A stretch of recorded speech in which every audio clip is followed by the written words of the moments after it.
Hi there, and welcome back to another episode. This is going to be a continuation of the Clippers episode, the Trimmers episode, and we will hop into the writing aspect of it. So, going to put a little time barrier on this one to be within about an hour.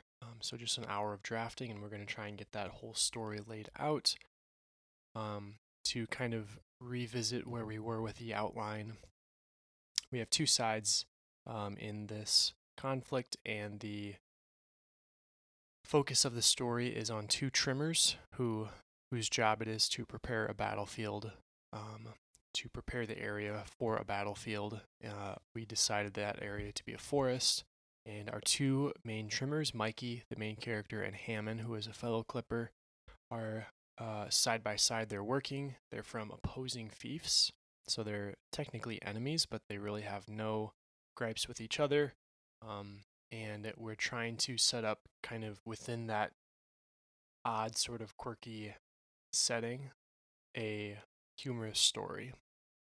So, to that goal, we created a couple barons, one for each side. Baron Harvin is the Baron of Mikey's side. He's a relatively new Baron, and he is pressured from uh, some enemy country on the other side of his fief.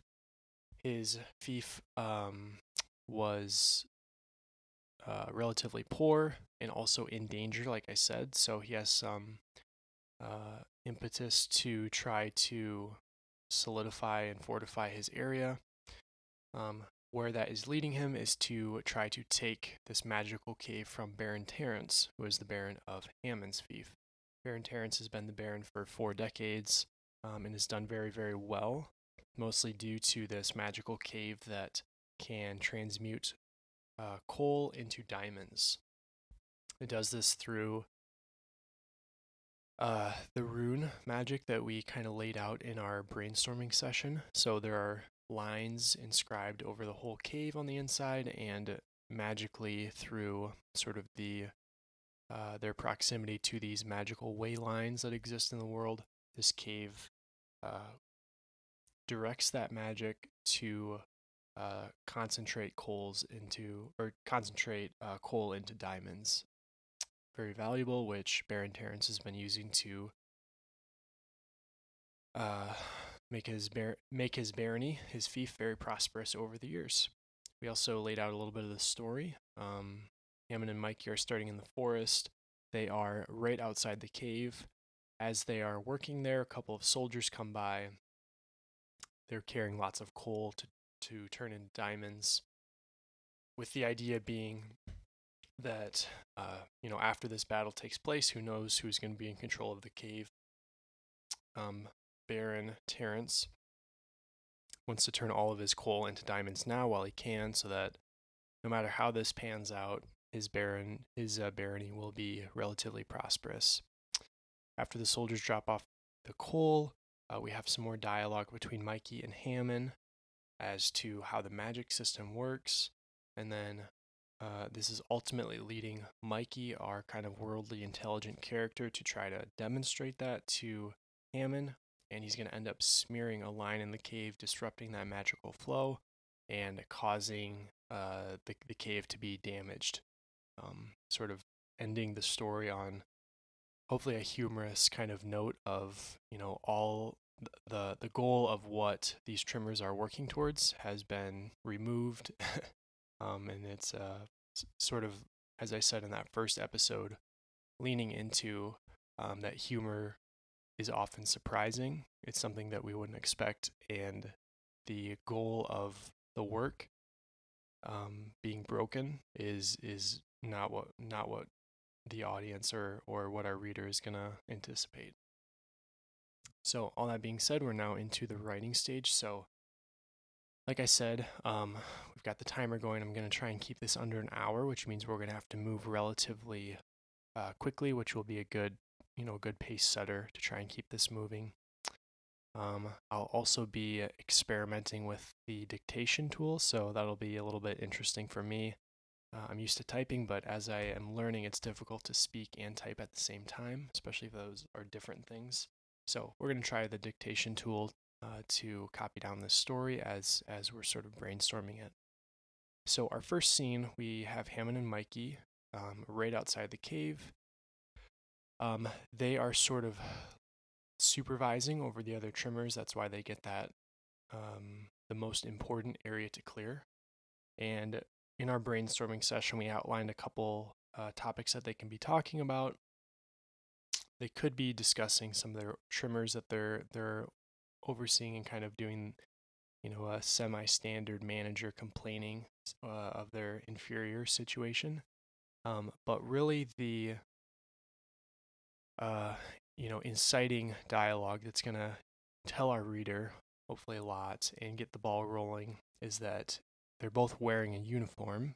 Mikey's uniform has a new coat of arms on it, which means that there's a new Baron, and this is going to open the door for our conversation. So that's what we want to happen. We need Hammond to notice that and to initiate some dialogue that's going to lead to a conversation about this new Baron and kind of lead into how this dispute came to be. And then from there, we'll have the soldiers come. So let's try and start building this scene. We started off with our first sentence in the previous episode, which was the trimming business was good this year. That's kind of a decent start. It opens the question of what does this trimming business entail? What is a trimmer? Is this different than what maybe the reader expects of a trimmer? So I think I want to add a little bit of an answer to that as we lead into the second question or the second sentence. A good rule of thumb and what I want to shoot for, especially within a short story, is using each sentence for at least one purpose. There shouldn't be anything unnecessary in the sentence, especially for something as short as this. And if we can have two or more sort of progress points with each sentence, that's even better. So we can, with this second sentence, hope to answer some of that question of what is a trimmer, and if we can introduce our characters as well, or at least a character, that would be excellent. So where that's kind of leading me to think is that we can start by introducing Mikey, our main character, which is going to sort of involve some amount of explanation for a trimmer, and it also puts us into the scene, or can if we want to be that kind of granular with it. So some potential options I'm thinking of. We start off with the trimming business was good this year. Could say something like Mikey. It was the third clearing Mikey had done this summer.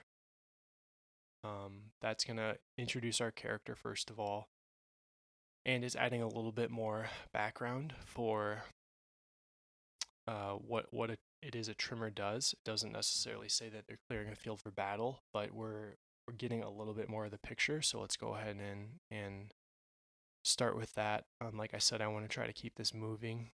So the time for revision or refinement is maybe a part 3 in the writing process, as it is for most writers. What I want to do now, what we should do or focus on now, is getting the functional bones down in the story, and then that polishing piece can come next, where the language can really get sharpened and sentences can be streamlined. So let's start with some functionality and see where we get. So the trimming business was good this year, and actually, that sentence I was thinking, this was the third clearing for Mikey this summer. We can make that better by and characterize him more by, instead of saying, this was the X number, whatever. Mikey was hardly recovered from the previous week's clearing, something like that.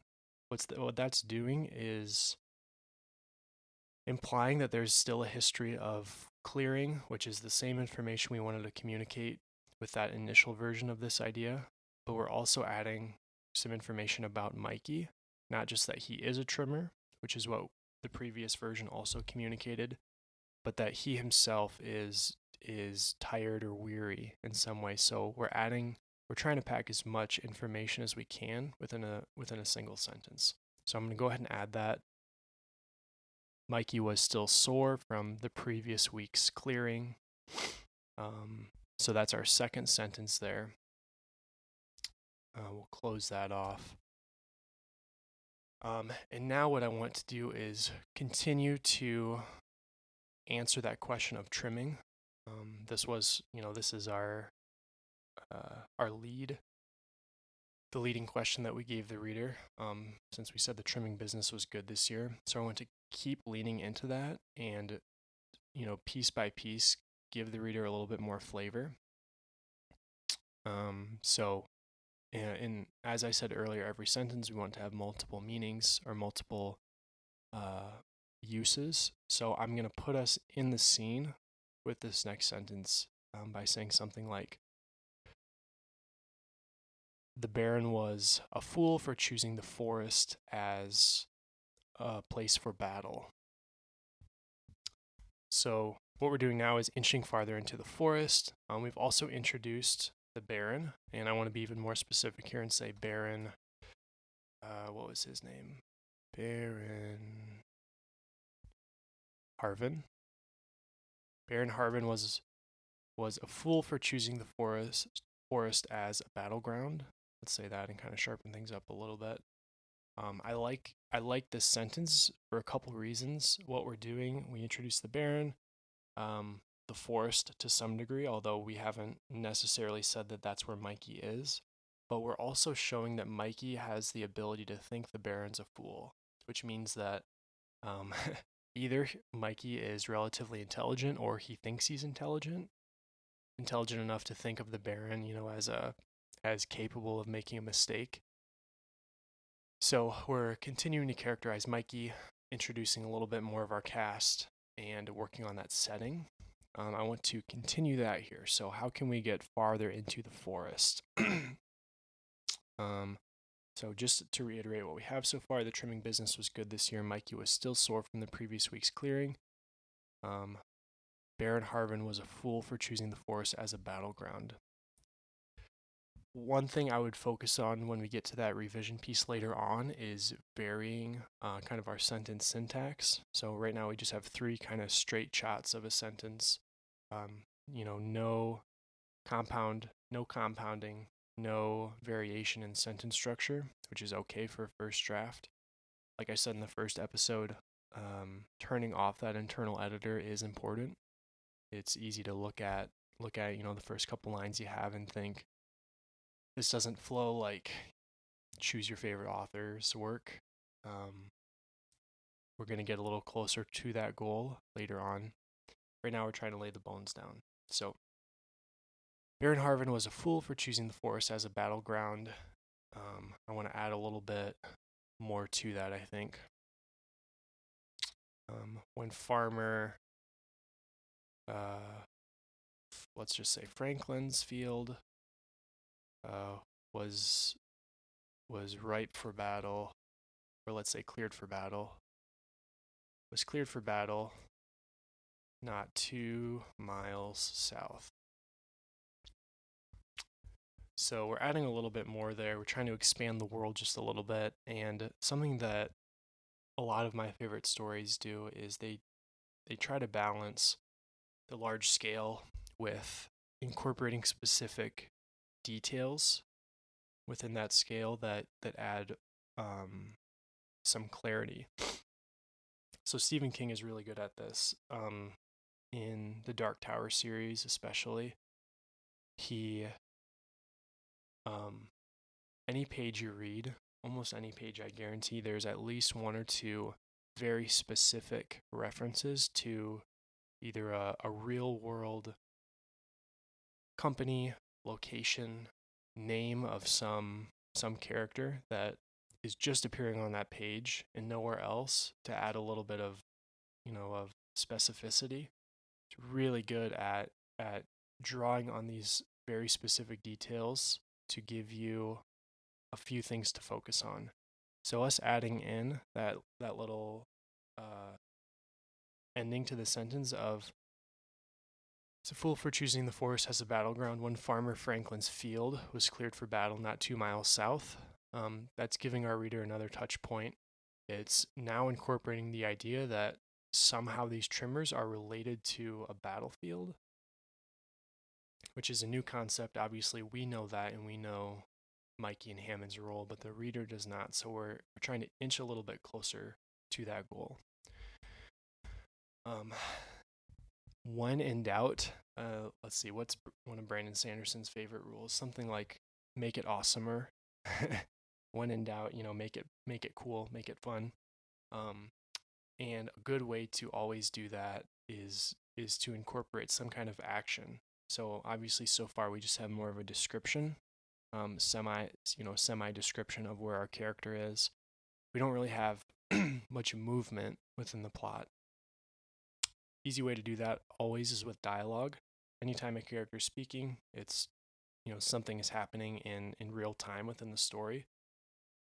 So I think we can go ahead and bring in some dialogue from either Hammond or Mikey, depending on what is going to make more sense. Now that we've got a little bit of just a tiny bit of backstory, we can try to keep building that with dialogue is even better. So let's see what would make the most sense here. We talked about using Hammond's coat of arms as the entry point for dialogue.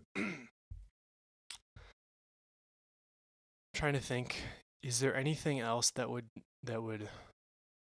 blend us into the scene easier than that? What else could we do as that entry point for dialogue? Now, a lot of writers that I hear talk about writer's block.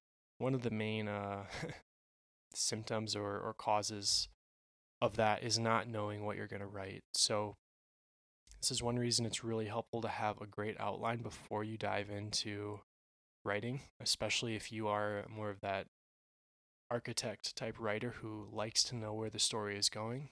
The more specific your outline is, the less stalling or writer's block, if you want to use that term, you'll have when you're writing.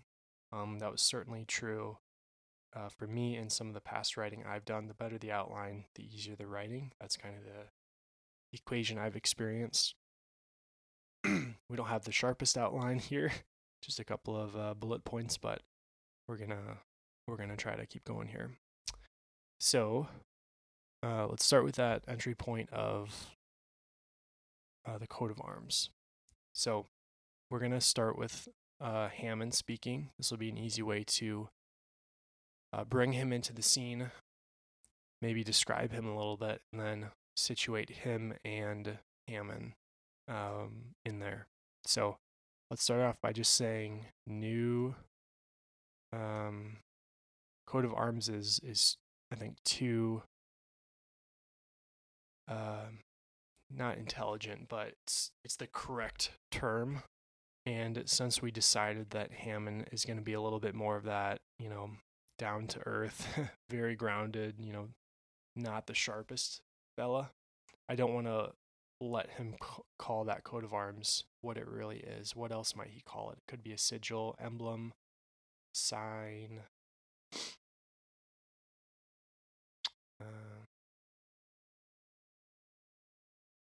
uniform. I think emblem is fine. So let's just go ahead and start off with new emblem. Hammond asked Mikey as, and this is kind of an interesting point where some writers really want to avoid anything other than the standard, Hammond asked or Hammond said attribution. Other folks will just tag lots of adverbs in there or add action to the to it as we're going to do here. So let's go ahead and say new emblem. Hammond asked Mikey as he sawed at at an oak beside the cave. So we're doing a lot of work with that sentence here. It's maybe not the absolutely most elegant, but with that sentence of new emblem, Hammond asked Mikey as he saw it at an oak beside the cave. We've got some dialogue. We've positioned our characters beside the cave. Excuse me. And we're also continuing to answer that question of what is a trimmer by saying that Mike is sawing out an oak. So now it's Mikey's turn. So I'm trying to think. I think what would be, a good sort of angle here to respond is we want to insinuate or show that Hammond and Mikey have a history, that they've worked together before, and if we can also get in there that Mikey is not the sharpest, that's even better, right? We want every sentence to do as many things as possible.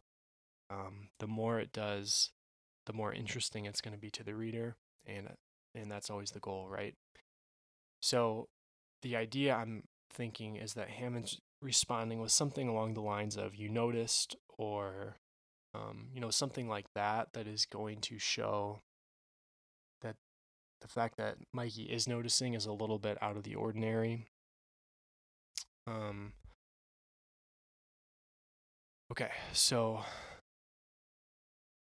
I'm inclined to just kind of stick with functional, and then we can sort of paint it up later. Another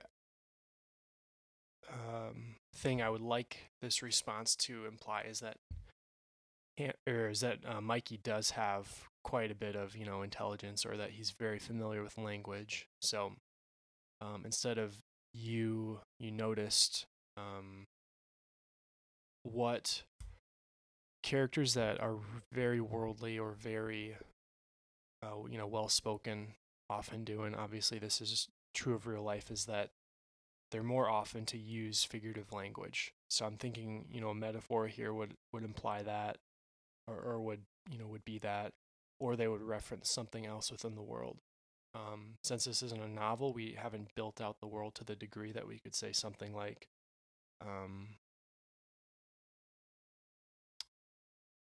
reference a ruler of another country maybe, and say that ruler, I'm not sure we're going to spend the brain power to fill that metaphor out. Let's just do a simpler metaphor with Hammond. So, new emblem, Hammond asked Mikey as he saw it at an oak beside the cave. So we're not going to do any language specific to the world. We just need something plain about something noticing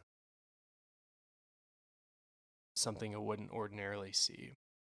So let's just say something like the fish sees the hook. I kind of like that, right? It's just a little metaphor. Obviously, the fish normally doesn't see the hook. That's why it's dinner. And we're keeping the metaphor relatively close to sort of the working lifestyle of these two. Obviously, like if, let's say, Mikey was a librarian, we'd want the metaphor to be something about books probably, or something that would make sense within the world of a librarian. Since these two are trimmers, it would be maybe even better if instead of the fish sees the hook, it'd be something very related to, cutting down trees or whatever. This would be something where maybe in that revision process, again, we'd kind of adjust the metaphor to be more similar. But I think for our purposes, this is very functional, and this is a line. So this is a line that could be used in another story. What's kind of fun when, especially just drafting stuff like this, is that you generate so much content that once you've created it, that this metaphor here, the fish sees the hook, used as dialogue, is something I've never done. I've never seen that before, but now it's kind of in the bank. and 10 stories down the road, when I'm writing a story about fishermen or whatever, that might be, the best line in the short story. So the everything we do here just continues to, it could have effect down the line, to continue the fish metaphor. So the fish sees the hook, Mikey said, and this would be a location we could throw an adverb in. Like I said earlier, some authors are very anti-adverb. Stephen King says the road to hell is paved with adverbs. Other writers really don't, use them as freely as possible. J.K. Rowling actually uses quite a few adverbs, especially in these dialogue attributions. So she might say something like Mikey said dryly, or Mikey said easily, or whatever. Most of the time, people kind of advise against overloading adverbs, but when you're a J.K. Rowling and you are writing Harry Potter and throw them in, and it is one of the best series ever, that's kind of proof that you can do whatever you want. So hard to find rules to follow for this kind of stuff. So let's just say the fish sees the hook, Mikey said dryly. I kind of like giving him a little bit of that attitude. That he, maybe to some degree, he knows that he's a little bit overqualified to be a trimmer, and he not that he's going to be showcasing that to Hammond and to other people, but that he understands. So the fish sees the hook. Mikey said dryly, let's steer this conversation more so that the barons get brought up and we can continue to world build and move the plot forward. So I think how we're going to do that is Mikey's going to take a closer look at that actual coat of arms to see what is on there. So let's go ahead and continue that. Let's say Mikey, try to keep these characters straight. Hammond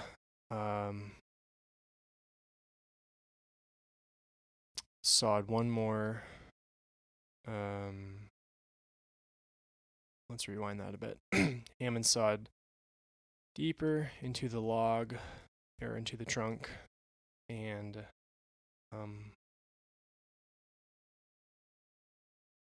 turned to squint at Mikey.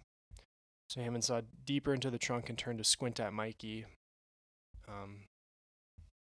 What I'm hoping to do here is vary the dialogue exchange a little bit. So the last two we had dialogue, and then Hammond said dialogue, Mikey said. So here we're starting off with an action. So Hammond sawed deeper into the trunk, and then we're going to start our dialogue. So we want to avoid that, repetitious someone said, someone said, someone said, someone said, and cut that out here and there. We can sharpen that even more and just do the dialogue. But what I was going to say, what I want to communicate here is that Hammond is squinting at Mikey's coat of arms. So let's actually specify that in our sentence here. So Hammond saw deeper into the trunk and turned to squint at the coat of arms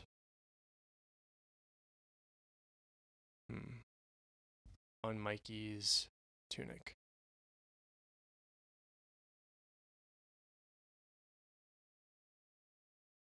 And turned to squint again at the coat of arms on Mikey's tunic. Because Hammond's already seen the emblem, it doesn't make sense to say he's just squinting at it. I want to say he's to squint again at the coat of arms on Mikey's tunic. And then we're going to continue kind of the plain speaking. So let's just say that and here we can create whatever kind of sigil we want for the new Baron. I think since Baron Harvin is kind of the aggressor here, we want some sort of an animal, right? These coat of arms are normally animals. We want some kind of an animal that is relatively aggressive. Depending on what animal we choose, that Baron Harvin chooses as his coat of arms, we can communicate something of his character. So let's say the animal that's coming to mind is a herring, because it sounds a little bit similar to Harvin. That would be an animal that eats fish, a bird that eats fish and sort of preys on stuff that's weaker than it. If we wanted to communicate something of that personality, that'd be a good animal. We could do a bear if we want Harvin to be really powerful and sort of this big huge figure. Let's take a quick look at his fief. Oh, we're already half an hour in. May have to continue this at speed.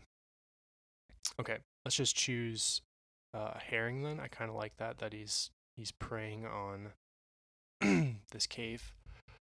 So I'll just say that a herring so this is what Hammond has said. He's asking Mikey is that a herring on his tunic.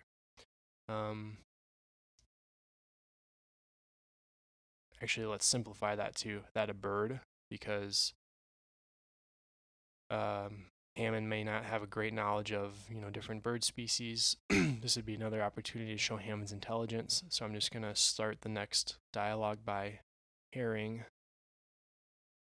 Actually, it's Baron Harvin's new sigil or new coat of arms.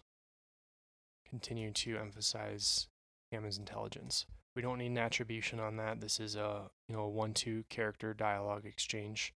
It's pretty obvious that Hammond's responding, and I don't feel a need to communicate anything about his how he says it. I think the words itself are enough. So we'll just keep that at herring. Actually, it's Baron Harvin's new coat of arms. I think we can hop right into dialogue again for Mikey. If there was something within the scene I wanted to communicate, a certain action that was happening, I would probably start this line of dialogue with, say the soldiers were already coming. Actually, let's get the soldiers in here since we're already at half an hour. So what I would do if I wanted to kind of accelerate this and really sharpen the scene is, instead of just starting this dialogue with Mikey saying something like, Harvin, never heard of the fellow before, whatever, I'm going to start it by Hammond.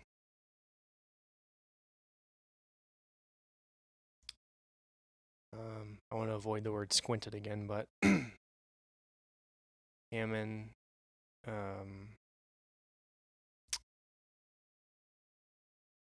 moved to a different tree, moved to work at a different tree as 3 soldiers passed them, hauling barrels of coal. So just to read that back again, Hammond moved to saw, or let's say to cut at a different tree as 3 soldiers passed them hauling barrels of coal. Now I'm starting some dialogue. Harvin, well, let's say Harvey, just to show that he's kind of messing the name up a little bit. Harvey, never heard of the fellow.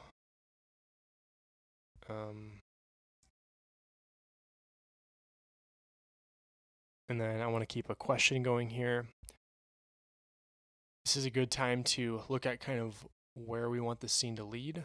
A challenge of writing is creating natural dialogue, but that also points to the the goal that you're driving towards in your scene.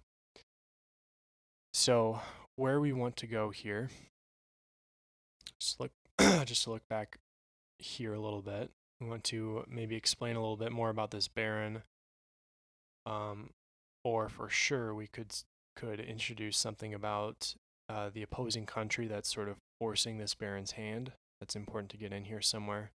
We also want to communicate something about the Festival of Roses, which is what is occupying Queen and those sorts of things, or the Queen and any other ruling members. So I think let's start with that opposing country idea, and try to weave that in here. So Hammond asks Harvey, never heard of the fellow. What's he want with a cave? What's he want with the cave? I like that. So an idea that helps me try to lay out these stories a visual that helps me is imagining concentric circles, each being a plot point or a character or just something within the story. And you want to tighten those circles so that they overlap more and more. So what that means practically for us is, right, we have this magical cave.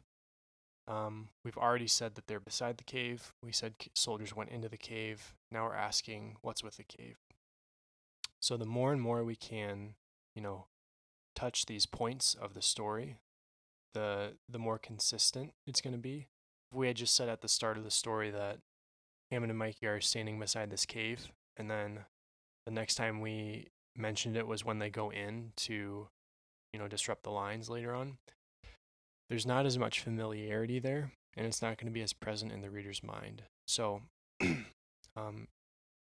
anyway, I like that, it's like we're painting the scene a little bit bigger each time, or each sentence, and as we're doing that, we're revisiting what we already have to try and make it more and more, vibrant or more and more real.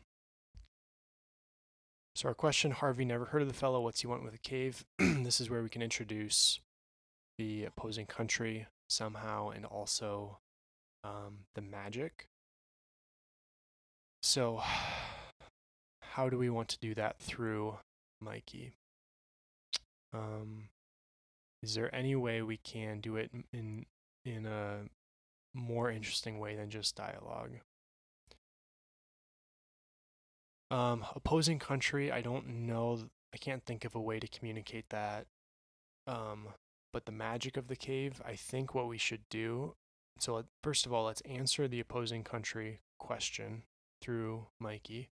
And then as he's finishing that, the soldiers can re-emerge from the cave and they can have a couple barrels, or what did we call them?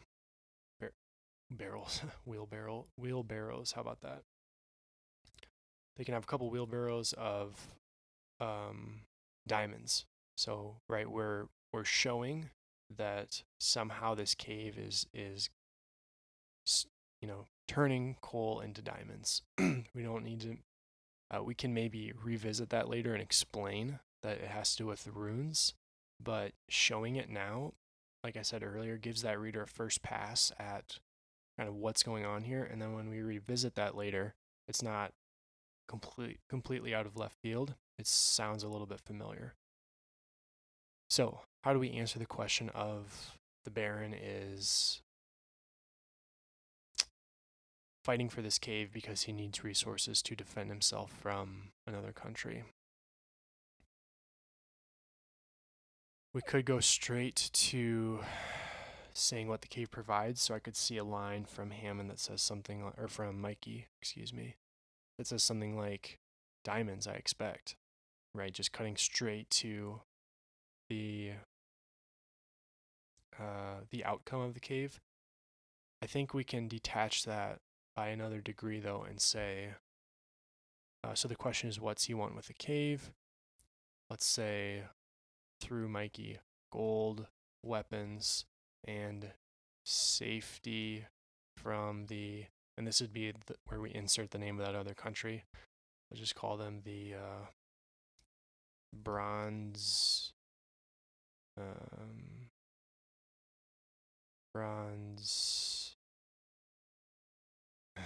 whatever, the bronies. How about that? Safety from the bronies. Not my finest country creation, but it'll work. So gold, weapons, and safety from the bronies, I expect. And okay, that's good.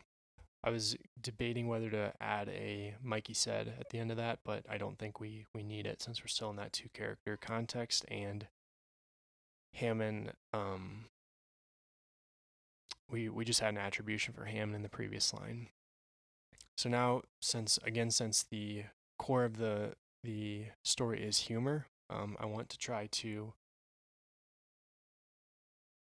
incorporate that as much as possible. So I think what's coming to mind here, this is sort of like a Dumb and Dumber type action, but Hammond squinted into the cave. So he's sort of looking in there like, wondering how all that stuff is in the cave. We could overbalance this a little bit and have him say something that implies that he's wondering how all those things are in the cave, or we could again show Mikey's intelligence by having him infer that Hammond is wondering the question, and then Hammond can just answer it. So I think let's do that. Again, that'll kind of keep us moving here. So Hammond squinted into the cave. New line here, Mikey speaking. I think I'm gonna want to tag a Mikey said or something along those lines onto this, because we kind of broke a little bit of the actual dialogue back and forth. Hammond's action is just communicating his dialogue here. So what can we continue? Harvey never heard of the fellow. What's he want with a cave? Gold, weapons, and safety from the bronies, I expect. Hammond squinted into the cave. Hammond squinted into the cave.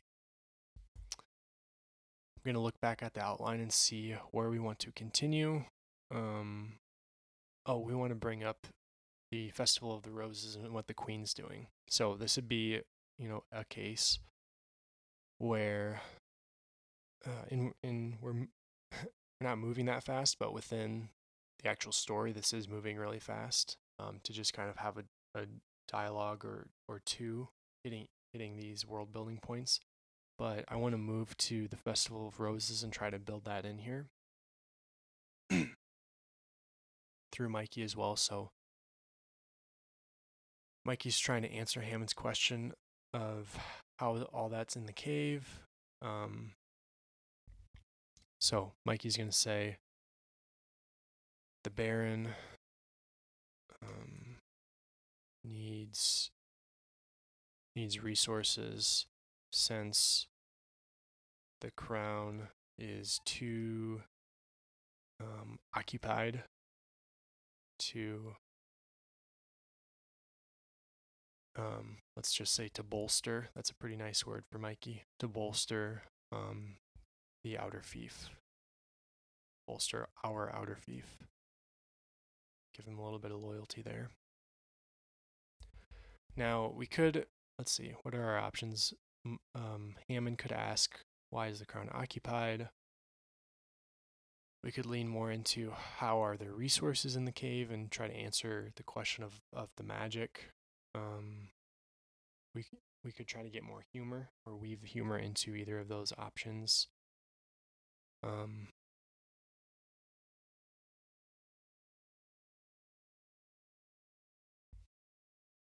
Let's go ahead and say, sounds like a baron. Hammond said.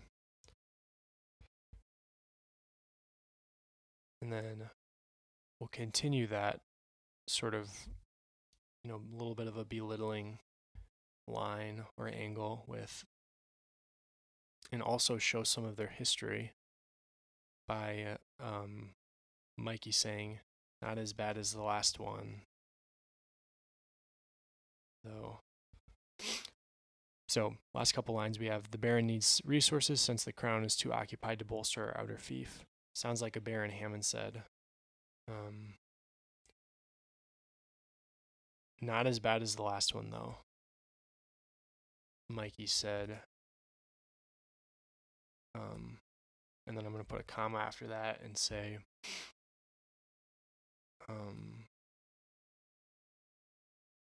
I want to communicate that he's cutting something down, deciding whether it should just be some grass or pushing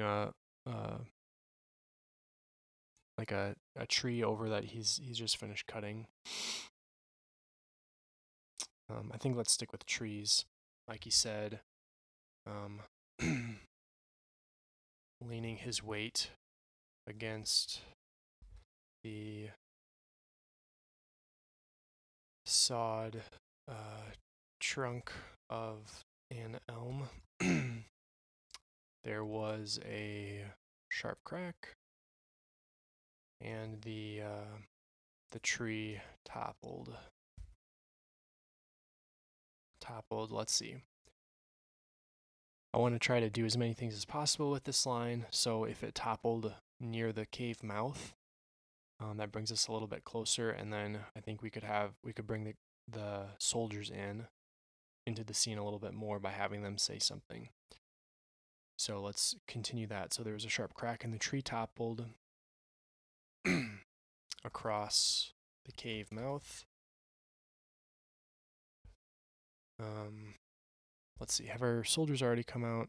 Did they come out with diamonds yet? They went in with wheelbarrows. Nope. Okay, so our soldiers are still in there. So we need to get them out and show their diamonds as well. So this tree falling, let's say, instead of it falling across the cave mouth, let's just say near the cave mouth. This will be a convenient way to bring Hammond and Mikey to the cave, and also make sure that they see those soldiers emerging with the diamonds. So we have to decide whether the soldiers should emerge from the cave first, or if I should get Hammond and Mikey at the tree and trying to move it when the soldiers come. I think just to have a little bit of variety in the dialogue, I want the soldiers to come out first and order them to move it. So, starting a new paragraph, there was a glimmer. I don't want the soldiers carrying a torch. Let's say rough shapes emerged from the darkness of the cave, comma, clarifying into the forms of the three soldiers. Here we can get a glitter. I'm actually going to delete that sentence. I like the image of something glittering within the cave and slowly emerging. I was going to do a lantern or something like that, but since the soldiers are going to be carrying diamonds out, I think that's a pretty convenient something to glitter. So let's start a new line here after the tree falls across or near the cave mouth with light glimmered within the cave, casting we'll be fancy here and say fractals across the cave floor. We'll bring Mikey into this. Mikey watched as, I'll finish the sentence then go back to this point. Mikey watched as the three soldiers emerged from the cave, each pushing a wheelbarrow full of gleaming diamonds. So we're kind of continuing our plot there, getting some characters moved together. What I was going to say earlier is I started that sentence with Mikey watched as. It's kind of an imprecise language. If we just said, instead of Mikey watches the three soldiers, we could say the three soldiers emerged from the cave, each pushing a wheelbarrow.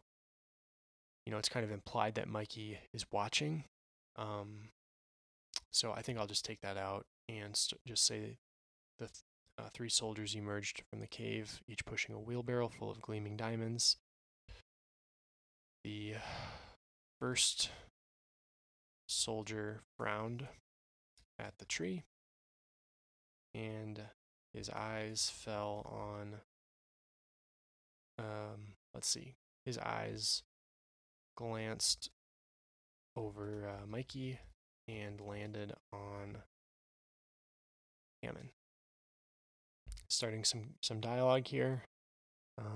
This is going to be us moving the tree out of the way, or rather, the soldier ordering the tree to be moved, and then Hammond and Mikey doing that, which in turn is going to bring them closer to the cave.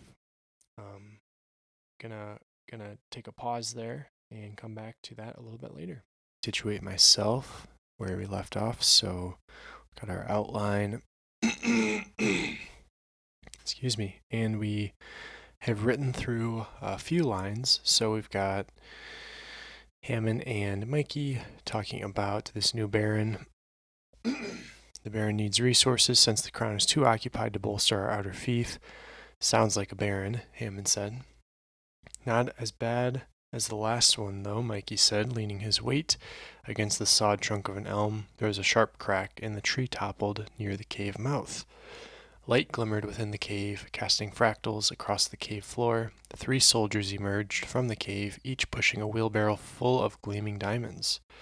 The first soldier frowned at the tree, and his eyes glanced over Mikey and landed on Hammond. Just going to sharpen that last sentence a little bit while it's fresh to say the first soldier frowned at the tree. His eyes, so frowned at the tree, comma, his eyes glancing over over Mikey and falling on Hammond. Okay, so I'm going to try to keep resituating myself in this scene. We have our soldiers coming out of the cave. They have the diamonds with them, which is signifying that transformation of the coal into diamonds. And Mikey has just sawed over this tree that has fallen in front of the cave. So I'm going to switch Hammond and Mikey in that last sentence so that the soldier is now looking at Mikey. And this is going to be, let's see, what were we hoping for the soldier to say where we left off here? The soldier is seeing this cave, or this tree is now blocking the way out. So we're going to obviously be saying something along the lines, or commanding something along the lines of, sending Mikey and Hammond to remove this tree. Is there any other information that would be helpful to communicate in here? So I'm looking back at our plot. These would be Baron Terrence's soldiers. So Hammond's Baron, that has been Baron for a long time. These are his soldiers, so I'd like to communicate that here, and maybe we can actually bring Baron Terrence into this dialogue, because so far he hasn't actually appeared in the story. So I think that's going to be kind of my 2 points of attack here. So the soldier's looking at Mikey, and this could be a sarcastic soldier that says something like, "Oh, did Baron Terrence tell you to block the cave?" Or the soldier could be very commanding and sharp and just kind of give an order straight to Mikey. Got to remember that the backbone of this story is humor, so it would make sense to have a pretty strict soldier, but if I were to have a strict soldier, after that soldier leaves, we could kind of have a comedic release of tension, hopefully. That's a possibility. We could get a sarcastic exchange back and forth. Lots of options. Part of the difficulty of writing is that you're always faced with different possibilities, and you need to choose what is going to be most consistent with your story so far and what is going to make it better.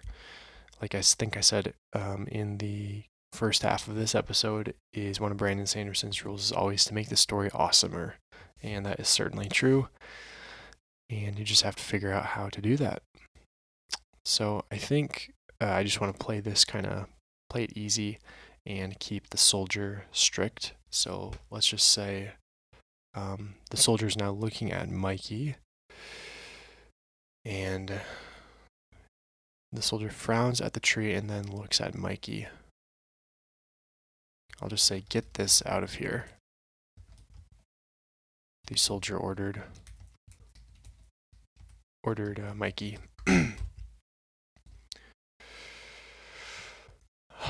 I could show a history between these two if Mikey responds with the soldier's name.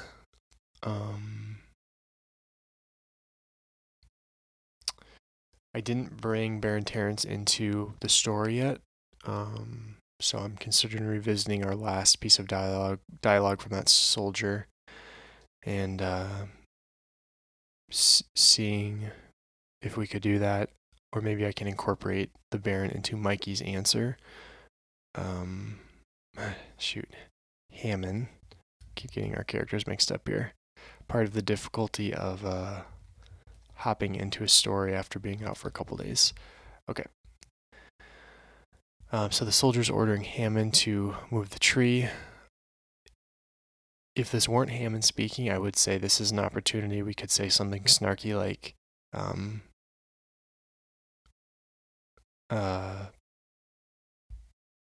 let's see.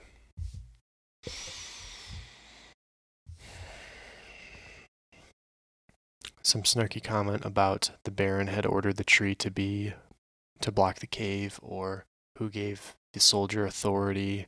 But since this is Hammond speaking, we decided Hammond wasn't necessarily super worldly or politically oriented, so it doesn't make the most sense for him to be bringing up the Baron in sort of the political landscape. Make more sense from the soldier. So I'm going to expand the soldier's previous comment to say, "Get this out of here," or Baron Terence will, and we just need to finish this threat with something. I don't want to go too, graphic or, dark here. To say something like, "Baron will have your hide," or, well, that's not too bad, but like Baron Terence will hang you out to dry or something, because the story is supposed to be a little comedic. So this would be a case where if I really wanted to take some time here, and this is a good rule in general for dialogue, especially if you want it to be kind of elevated dialogue or humorous, is kind of in the beginning, plan for the finish. So as I'm completing this sentence, for example, let's just say, "Or Baron Terence will have your hide." What I would do prior to finishing that is I would try to think of a sharp reply, either a humorous reply or really,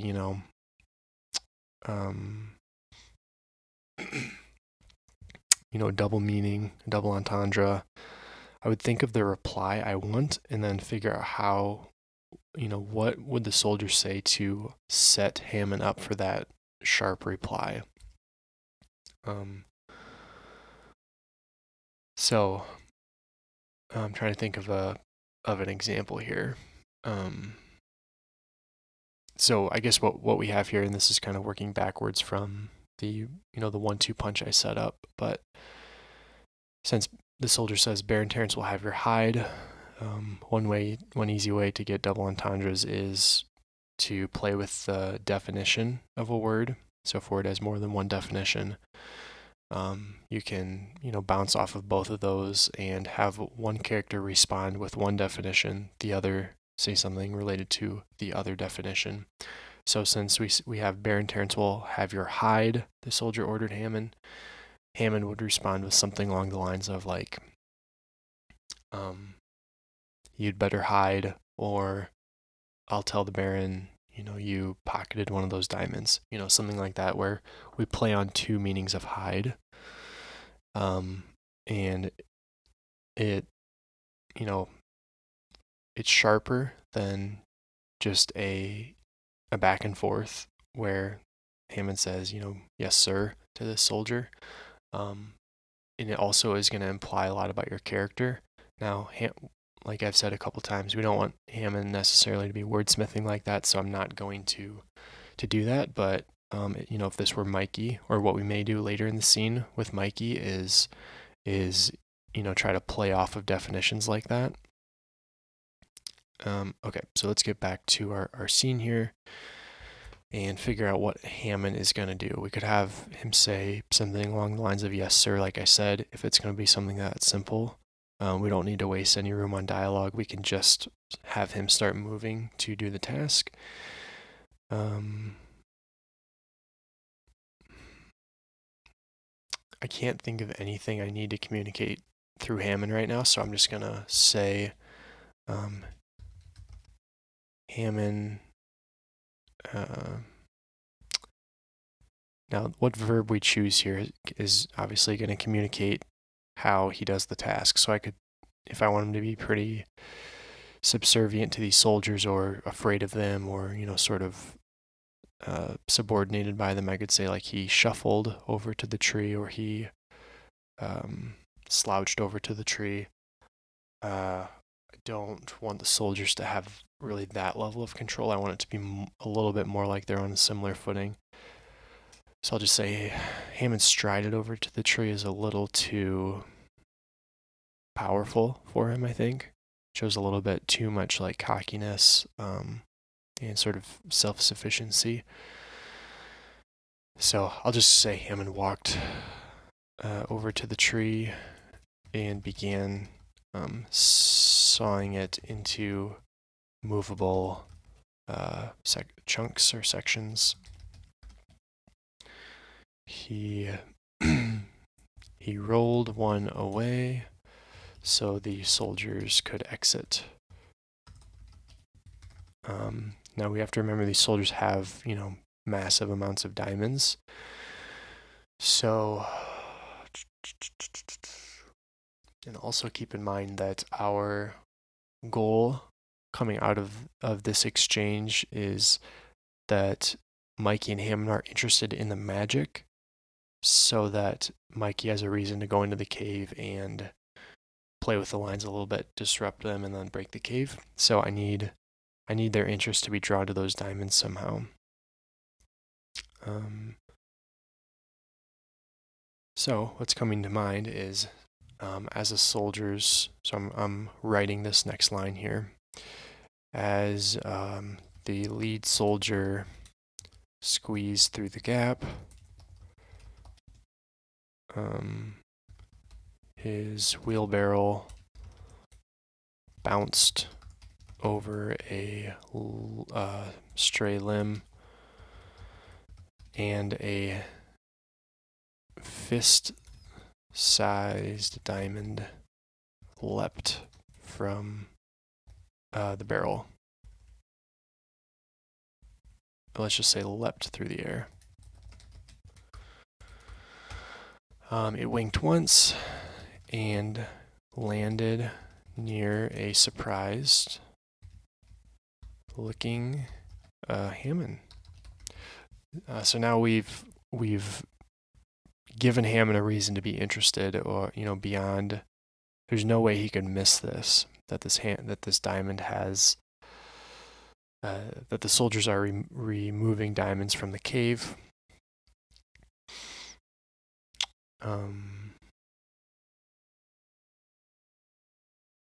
Do we want him to just give the diamond back? Do we want the soldiers to miss that a diamond has left? I don't think so. I think we just deliver it back. But now his interest is piqued, and a follow-up piece of dialogue will be Mikey asking Hammond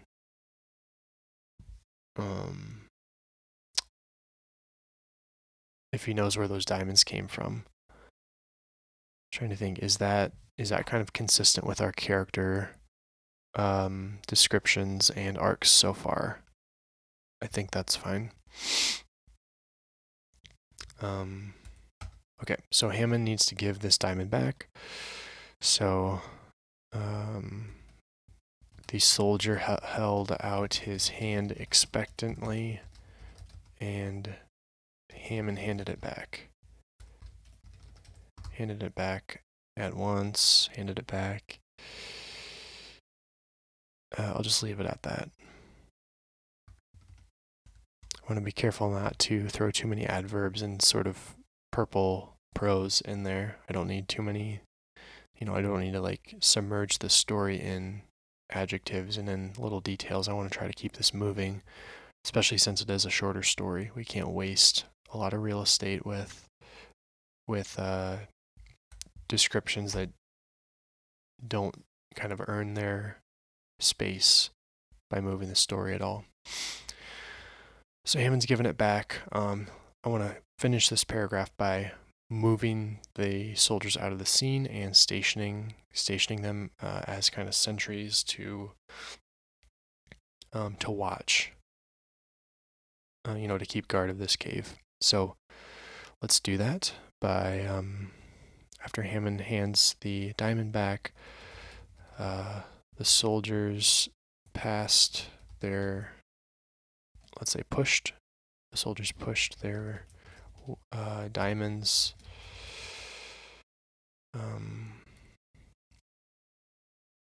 out to the, let's just create sentries already here so we don't need to handle as many moving parts.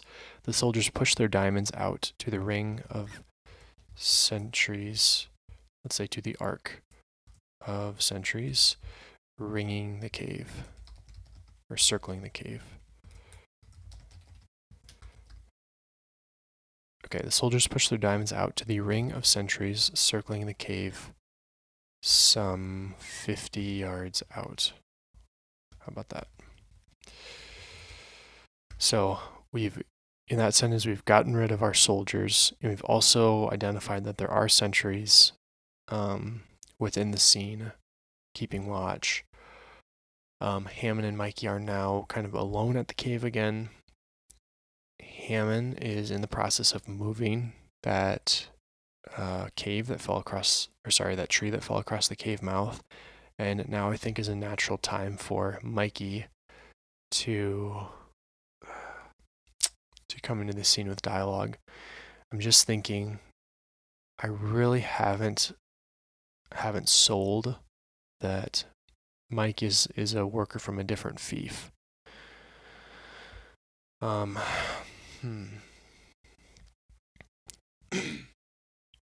think in the revision process, I would try to really emphasize that and highlight that more in some of their initial dialogue.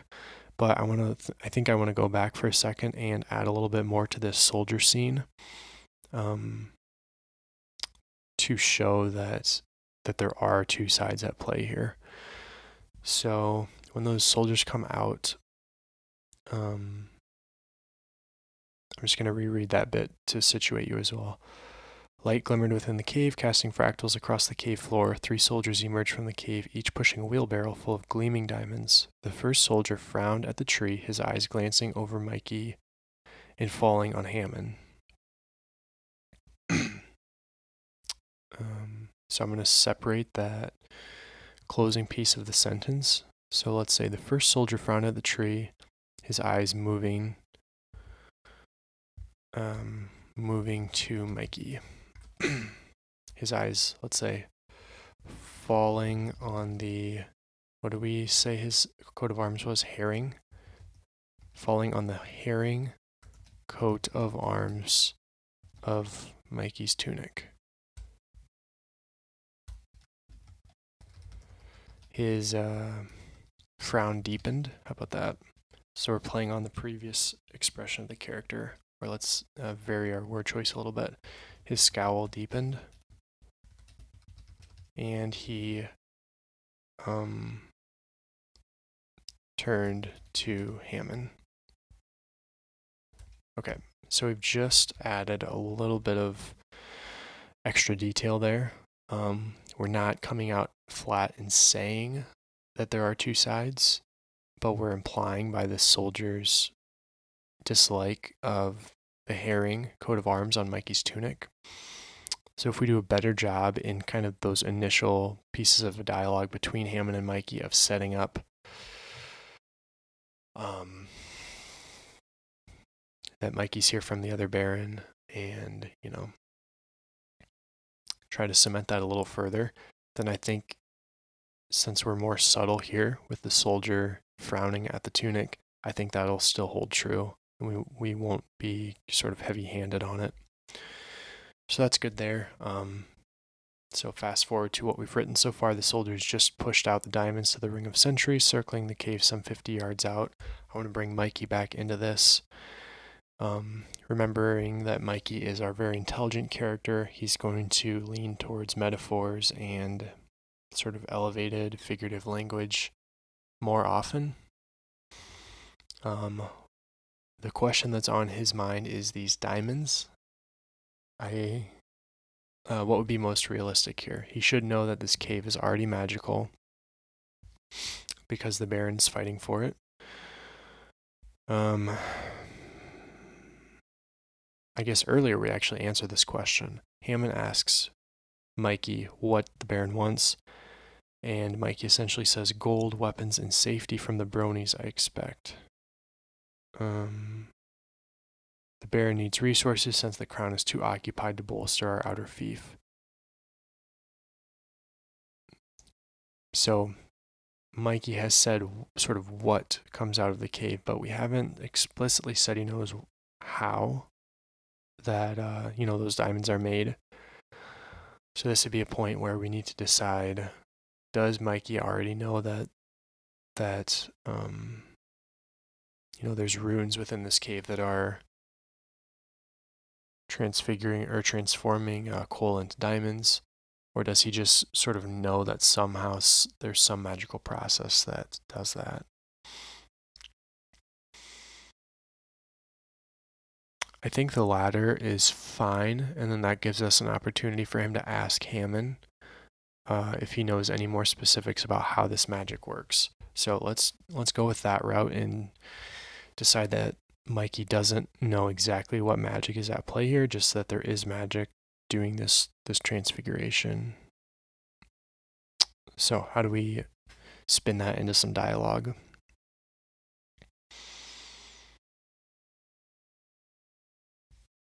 I'm going to be a little lighthearted with Hammond and just start his dialogue by saying some trick. And I actually like the verb spinning. In this case, spinning coal into diamonds. I don't want him to... So, looking at his earlier dialogue, I don't know that we actually set it up like this on purpose, but Mikey seems a little bit, not aloof, but maybe aloof. He seems a little bit, maybe kind of, proud of himself, and maybe of his, wider perspective. Some of these comments, like, the fish sees the hook, Mikey said dryly. He says, gold, weapons, and safety from the bronies, I expect. There's a little bit of that snarky attitude. So how that is going to play out in this dialogue is, I don't think he's going to be too proud to just ask Hammond, hey, do you know how this cave magic works? He's going to try to lead Hammond into discussing that, or into like revealing if he knows anything. So this dialogue, some trick, spinning coal into diamonds, I think kind of is angled correctly, that it's relatively figurative, and it's also in line with Mikey's sort of proud perspective that he's not going to be willing to lower himself to explicitly say that Hammond might know something he doesn't know. So Hammond's not going to pick up on this necessarily. He's just going to offer, sort of dump any information he knows here. So since he's lived here in this fief presumably for quite a while, probably his whole life, Let's say his view of this cave is basically a black box that he knows coal goes in, he knows diamonds come out, but he doesn't know how it works.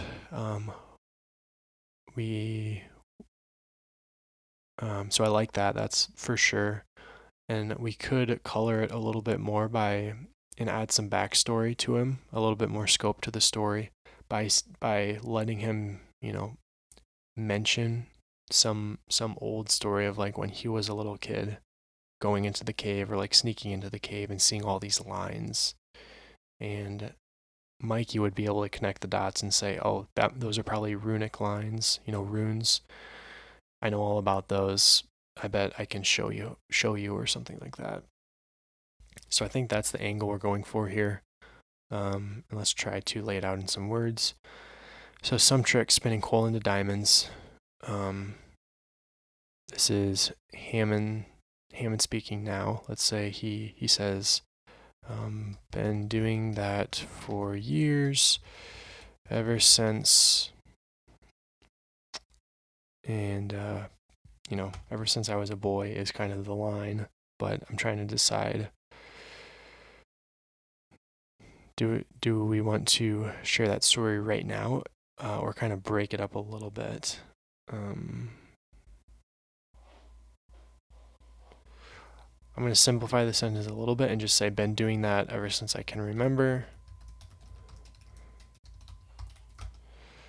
And I could say, snuck into the cave once. Snuck into the cave once to see how they managed it, but there's nothing in there. And rather than say there's nothing in there, I think I want to try to come up with a little metaphor that is in line with Hammond. So this would be kind of an earthy, natural, figurative, or not figurative, well, yes, figurative, but sort of folklorish metaphor. So the sentence is, snuck into the cave once to see how they managed it, but it was bare as... and what I'm trying to say is that the cave was empty. I'm just trying to frame that in, a little bit of a folksy way. But it was bare as bones. It was bare as...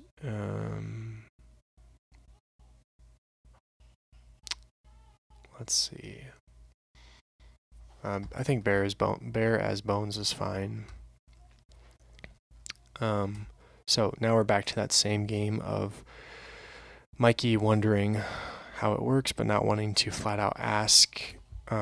So we could say something like, there must be something in there, or every, we could sort of do like a Newton's first law or whatever law that is, and say something like, every action or every output requires an input, or every action requires whatever is preceded by an action. We could do something like that to try to get Hammond to say if if there's anything in there that could have contributed for it.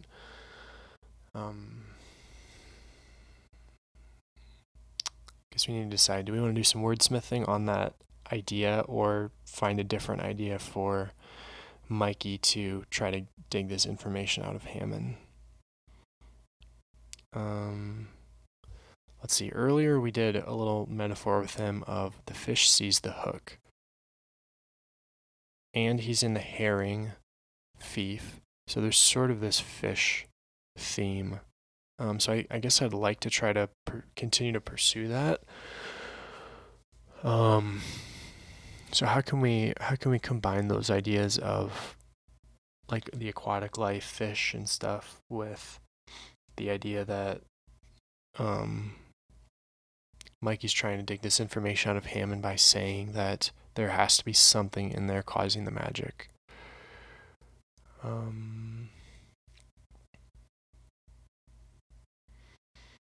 Those are kind of specific, a specific combination of things.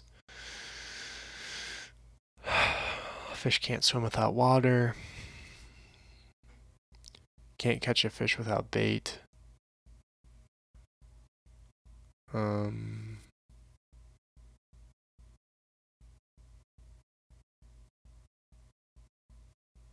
Yeah, I think let's just go with the former. A fish can't swim without water. Right, obviously, meaning that there's some sort of prerequisite that is required sometimes for something else to happen. So in our case,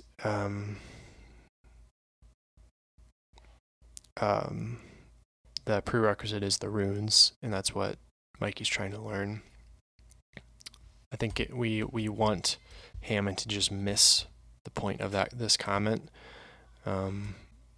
So we'll try to put a little humorous spin on it. So let's say Hammond nodded gravely, and let's keep him also at his task of clearing away that cave mouth, rolling. So Hammond nodded gravely, rolling away another section of trunk, and say never seen it done without a bit of water. So what we're doing here, I'll just repeat the two lines because I know sometimes it's hard to piecemeal my thoughts and what I'm actually writing down together. So what we have here is the dialogue after the soldiers come out. We have some trick spinning coal into diamonds. Been doing that ever since I can remember. Snuck into the cave once to see how they managed it, but it was bare as bones. A fish can't swim without water. Hammond nodded gravely, rolling away another section of trunk. Never seen it done without a bit of water. I'm going to edit that last dialogue to say true enough. Never seen it done without a bit of water. So what we have in those last two exchanges are Mikey digging for the information, and then we're playing on Hammond's lack of, this is like the opposite of the double entendre, where I guess it is a bit of a double entendre, but we're intentionally making Hammond miss the second meaning, and he's just sticking with the bare bones, right? He's not diving into the figurative element. He's sticking with the literal, so he's,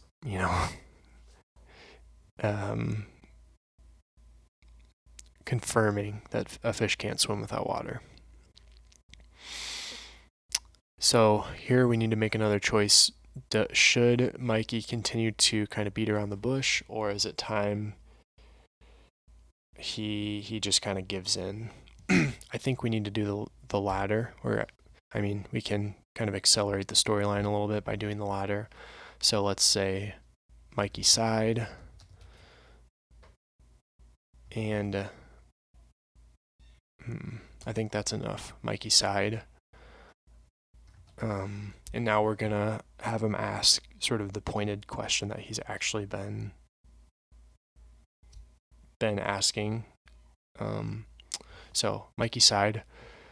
There must be something in there that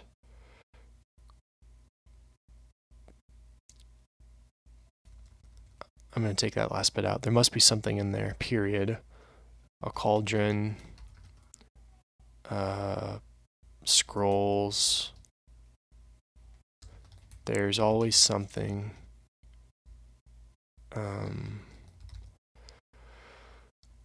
Let's see, there's always something. I don't want to say in the stories, because that is a little bit more folksy, and Mikey is our intelligent guy, so I could say there's always something in the history books. There's always something in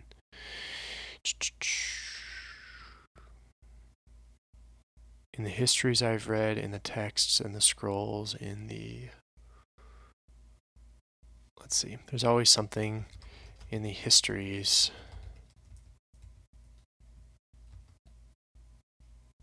And we could say I've read here as well. There's always something in the histories I've read. I'm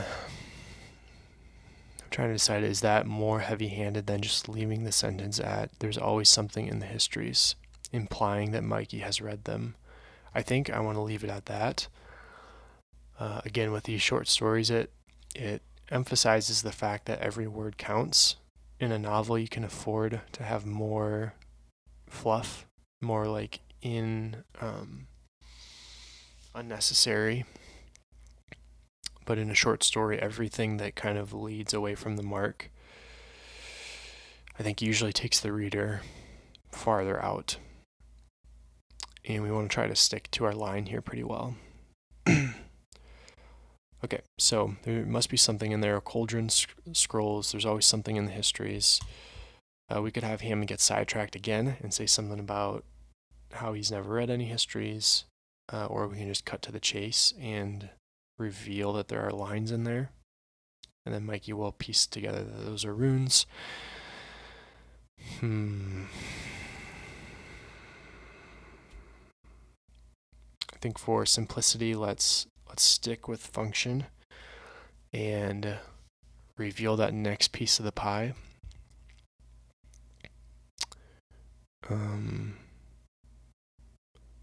So how do we want to do that? This is Hammond speaking.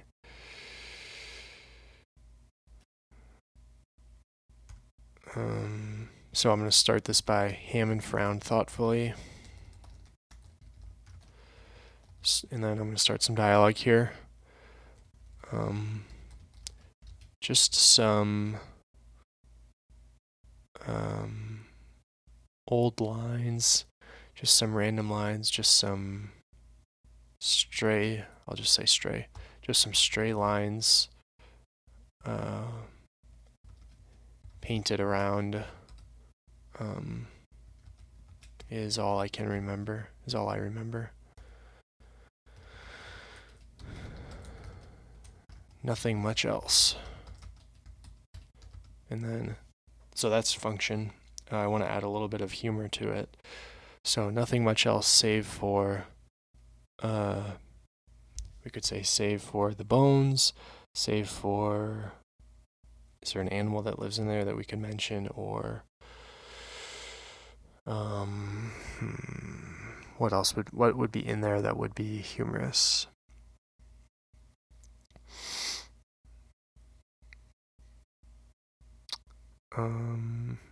There could be somebody that lives in there.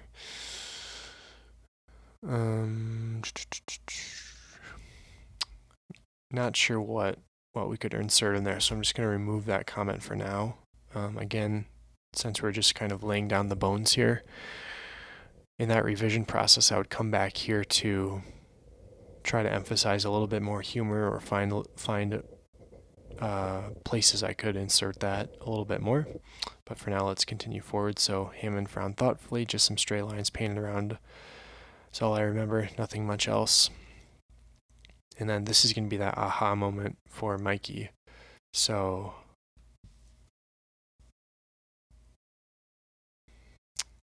different ways we could communicate that.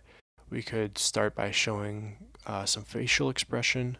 So, his eyes lit up or understanding dawned. We could hop right into dialogue and say something like, runes then. He could actually, risk walking into the cave and taking a look around deeper inside to see the lines.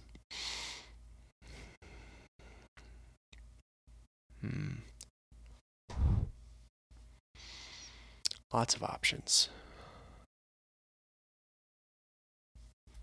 Oh, I'll just start with the dialogue. And I'll just say runes. Mikey said with an air of satisfaction, or something like that. That's a little bit wordy. It's a little bit long. I could show an action instead of telling that he said that satisfactorily. So how would we show that he's satisfied at having figured out its runes? We could have him say something else to communicate that. Okay, yeah, so let's do that. Runes, Mikey said, knew there was an explanation. Now this is going to give Hammond a chance to ask Mikey what he knows about runes. We could have him confuse runes for a different word and try to play into humor a little bit more. We could just continue the conversation relatively bluntly and have Hammond ask something like, so, runes, Mikey said, knew there was an explanation. Like in the stories, Hammond asked. We could do something like that. Or have him say, ain't that magic? Or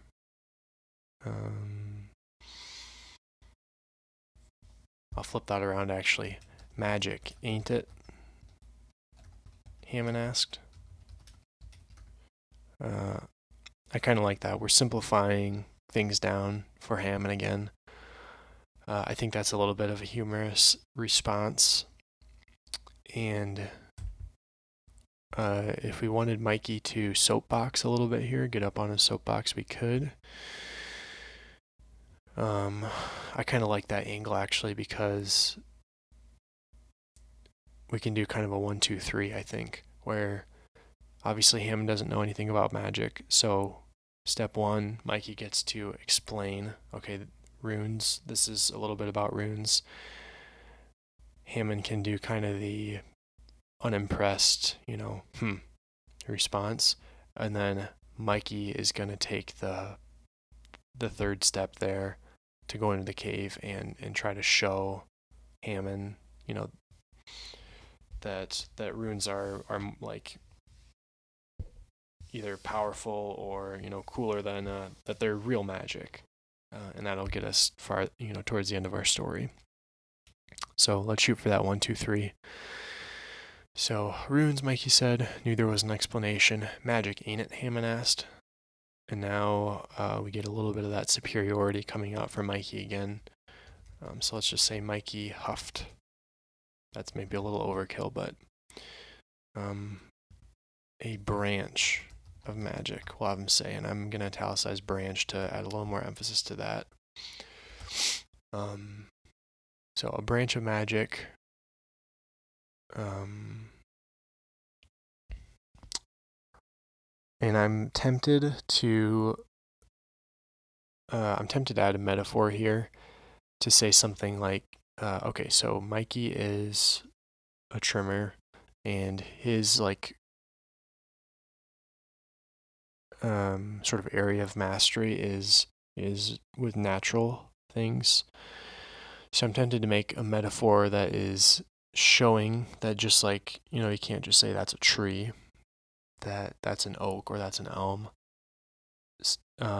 Connecting that idea to there's different kinds of magic, and runes are a branch of magic. They're not, it's too simple to say just that they're magic.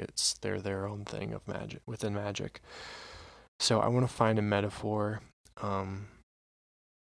and what we're doing hopefully with that metaphor is just continuing to kind of stay in line for both of these characters. Mikey gets to use some figurative language, show that he understands not only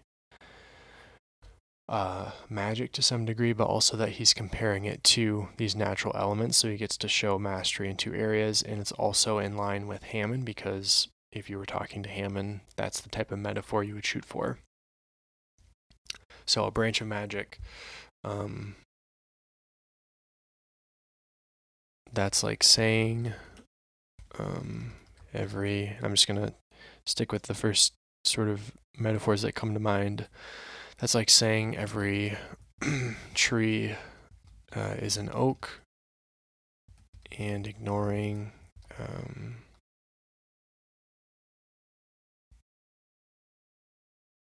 I'm going to simplify that sentence, try to sharpen it a little bit. A branch of magic.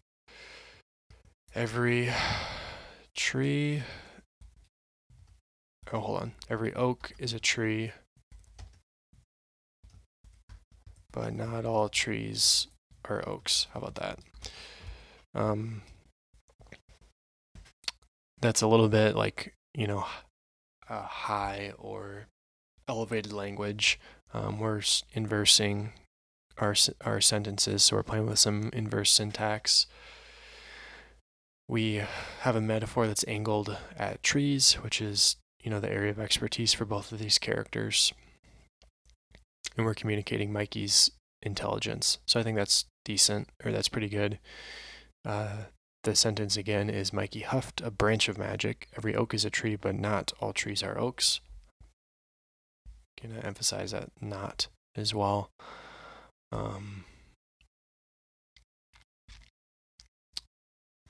So now it is part 2 of that 3-step exchange, where Hammond is going to be asking a little bit about how it works.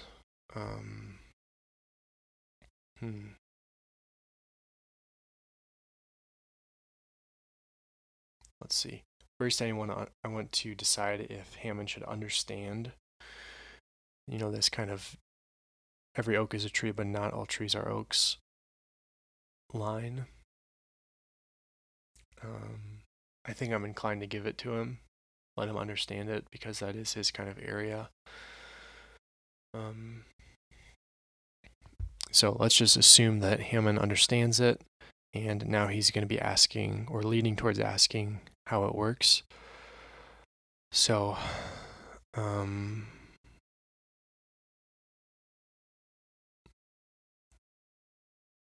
do we want to do that? I think we could start with a non-example. So say something like, and this would be a case where we go back to audience and decide, who is this for? If this story is for adults, you could say was more for adults. You could say something like, my wife has painted, the house in stripes, and there hasn't been any magic. He could reference his daughter as the painter. He could do something else. But I think the idea of him, right? Because we could just come out and say, how does runes work? That's like the bluntest thing. That's the functional. But it's better if Mikey can point towards a non-example in his own life that implies that, somehow runes don't always work, or these lines don't always work. Thereby asking, why do these ones work? I think that's pretty good. And since since Hammond would be pointing to an example in his own life, I think that's realistic, even though the way he is doing it is, pretty advanced and complicated, like he's using a non-example. I think since it's from his own life, that's in line with his character. So just like we did with the last couple lines, I'm going to stick with the first image or metaphor that kind of came to mind. So let's say, and this is Hammond speaking, my wife striped up the, let's say, barn. Striped up the barn with paint last spring, but we haven't got any diamonds yet. Or if we have, she hasn't told me, is what I'm trying to, the idea I'm shooting for. Don't know if we want to try to phrase it differently for Hammond here. My wife striped up the barn with paint last spring, but we haven't got any diamonds yet. Or if we have, she hasn't told me. And now this is where Mikey is going to come in and explain a little bit more of how this works. We can continue to try to show that superiority. In Mikey's last sentence, we started it with Mikey huffed. So I don't want to sort of repeat that same structure of prefacing his dialogue with, a superior action. So I'm going to avoid that here. My wife striped up the barn with paint last spring, but we haven't got any diamonds yet, or if we have, she hasn't told me. I expect she hasn't studied runes then, Mikey said easily. I don't know if I like easily here. We'll just leave it at Mikey said. And we're going to build a little more backstory for Mikey here. I've read, let's see, I've studied, and, you know, it doesn't really make sense that Mikey would have his own books if he's just a trimmer. So let's assume there's a library in his other fief. I've studied runic texts at the library for years, and I I hardly understand them. I don't want Mikey to give that much ground. He's kind of too proud to excuse me. He's kind of too proud to admit that he really doesn't understand it. I've studied runic texts at the library for years, and let's say I'm still learning the higher arts. Should we say that? Or I'm still learning the finer points. I'm still learning the more complicated aspects is what I'm driving towards. I think I'll just leave it at I'm still learning the higher arts.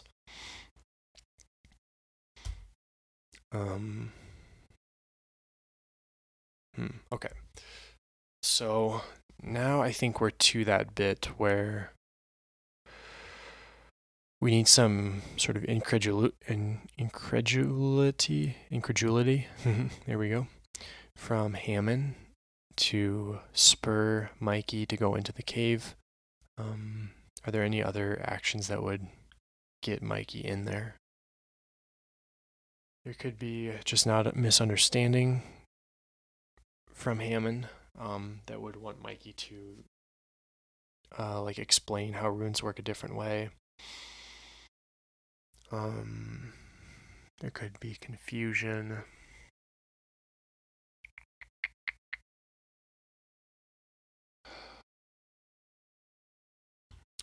What do we want to do here? I expect she hasn't studied runes then, Mikey said. I've studied runic texts at the library for years, and I'm still learning the higher arts.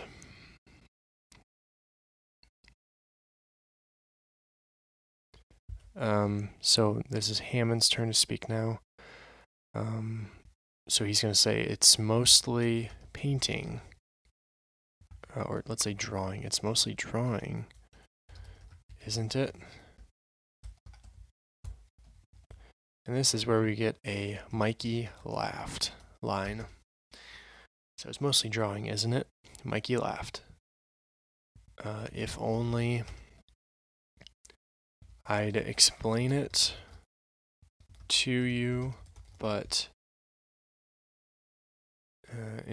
as you can probably feel here, we're building up to this is a little bit unexplainable. There's only one way I can teach you, and that's to show you. Okay, it's mostly drawing, isn't it? Mikey laughed. If only I'd explain it to you, but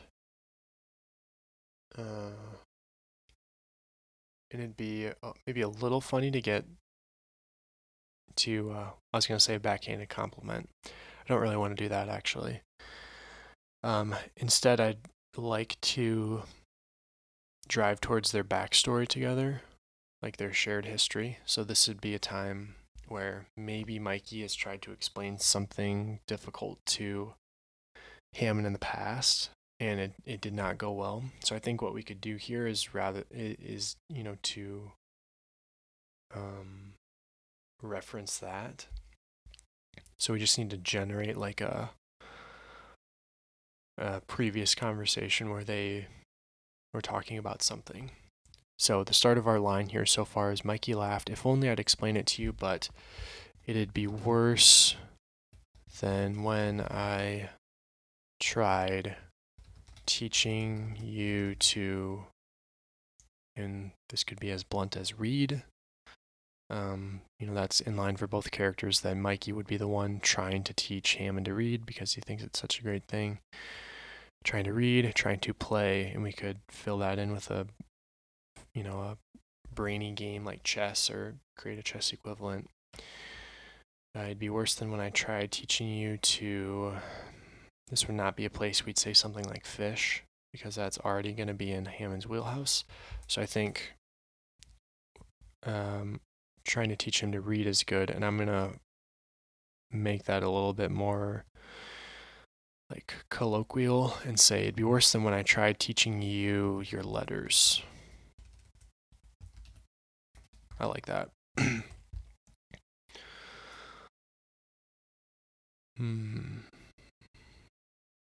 Okay, so that's a good line from Mikey. Just going to do a quick word count check just to kind of see where we are. Just for fun. So we're at 542. It's not bad. Flash fiction, I hear different criteria for it. I think it's certainly under 1,000, and I've seen the 500 word limit in places as well. So I guess my my goal for some of these stories is to fit within that 500 to 1,000 frame. So we're obviously in there, and in the revision process, I would anticipate adding maybe another 100 or 200 words to kind of maybe as a max to build a little more humor into some of this dialogue. But it's good we're on a pretty good track right now to meet the length limit I kind of envision for this story. So let's continue here. Mikey laughed. If only I'd explain it to you, but it'd be worse than when I tried teaching you your letters. Better not then. Better not then, Hammond said with a, and this is going to be something like with an embarrassed look or chagrined, not chagrined, with a reddening face. I kind of like that actually, with a reddening face. Now we have to get them into the cave. So I think this is where we get Mikey to kind of take the lead and try to show.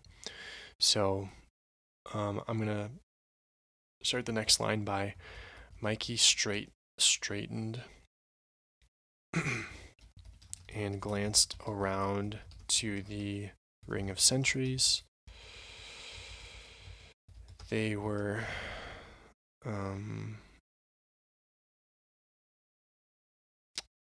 facing away from the cave, watching for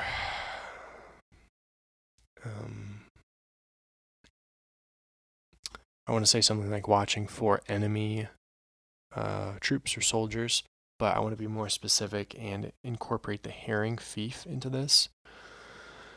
So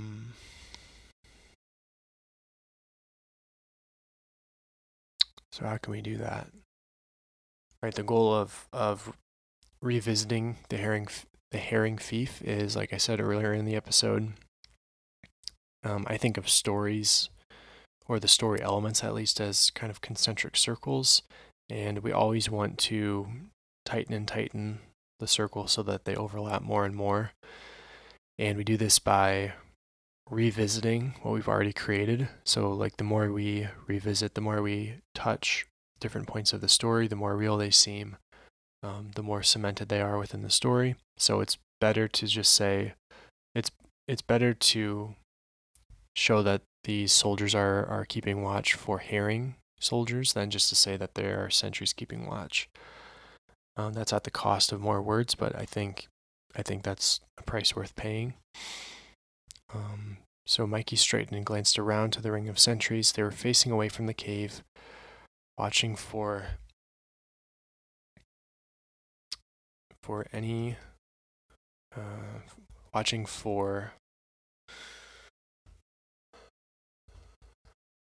sign of the herring,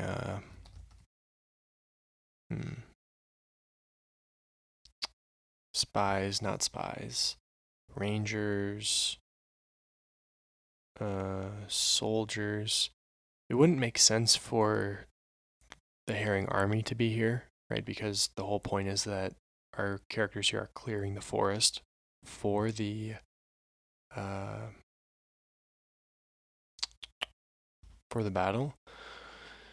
It also doesn't really make sense that the herrings would send like a thief or a spy. Well, it wouldn't make sense to send a thief because you can't steal the cave.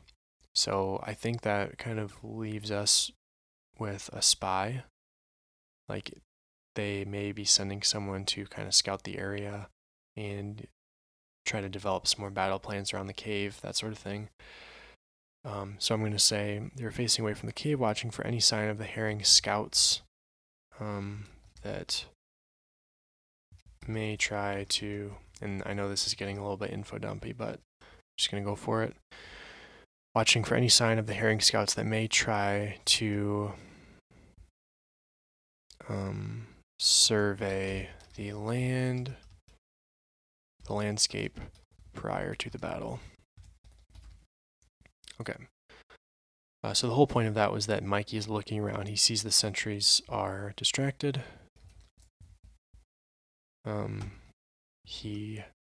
Let's see. He turned to Hammond, a satisfied smile spreading across his face.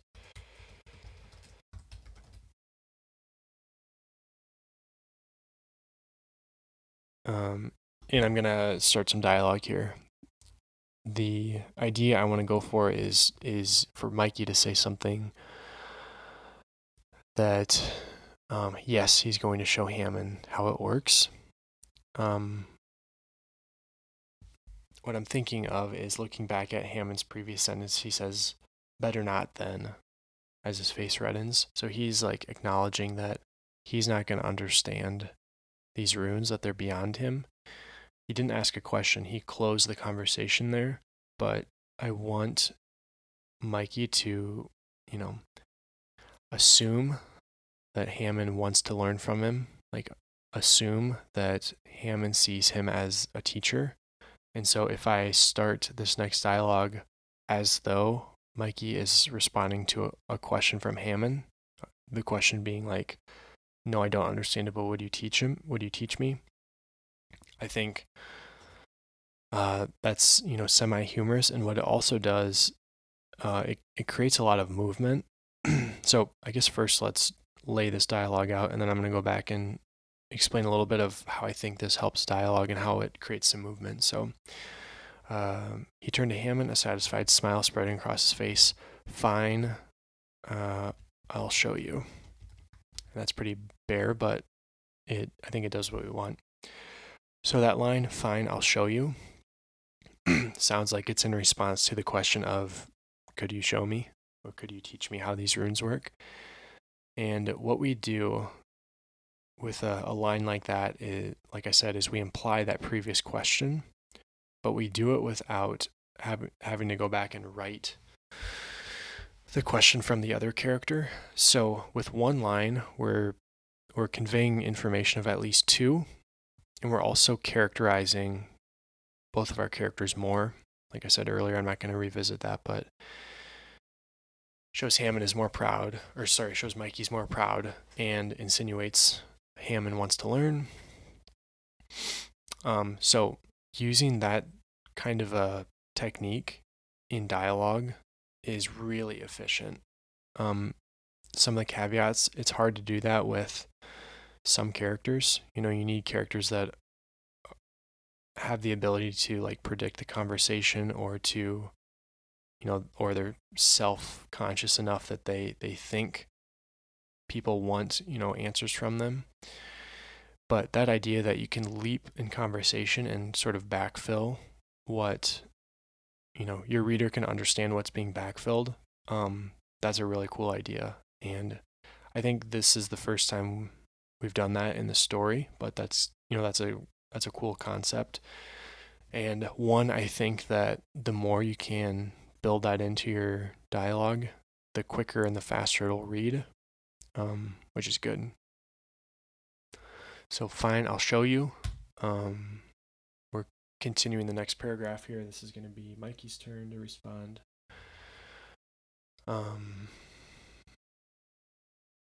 His response could be confusion, as like, I don't get it. What are you going to show me? Could be excitement. Excitement would make sense if Hammond, really elevated Mikey and had a really high perspective of him.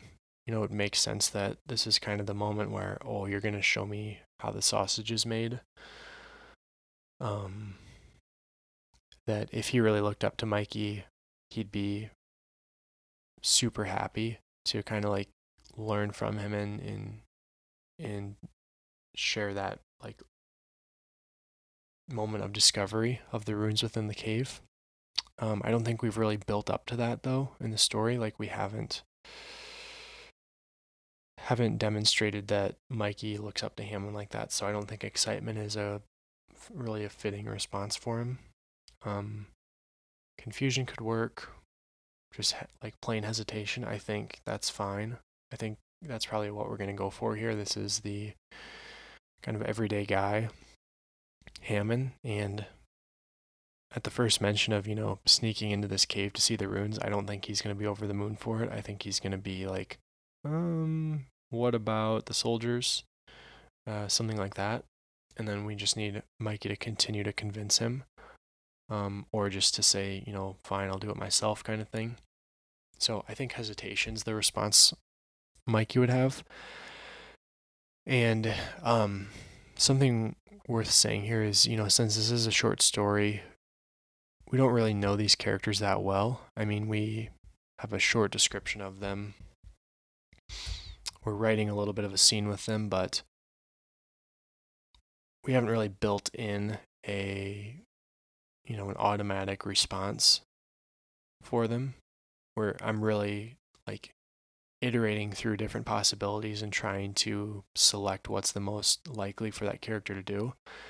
But when you write a book and you spend hours and hours writing the same character, their responses get a little bit more automatic, where instead of having a list of possibilities, it's more like real life. When something happens, you know how you would respond.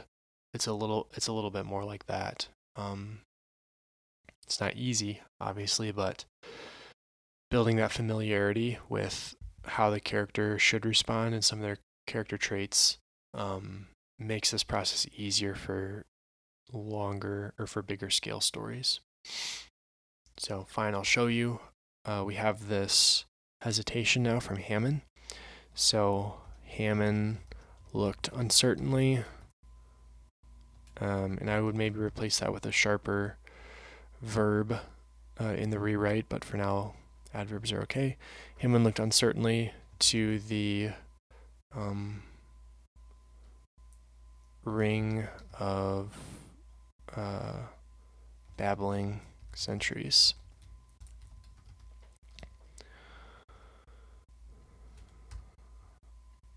Hammond looked uncertainly to the ring of babbling sentries. What if we get caught? That's like the functional dialogue. How about we say, what about them?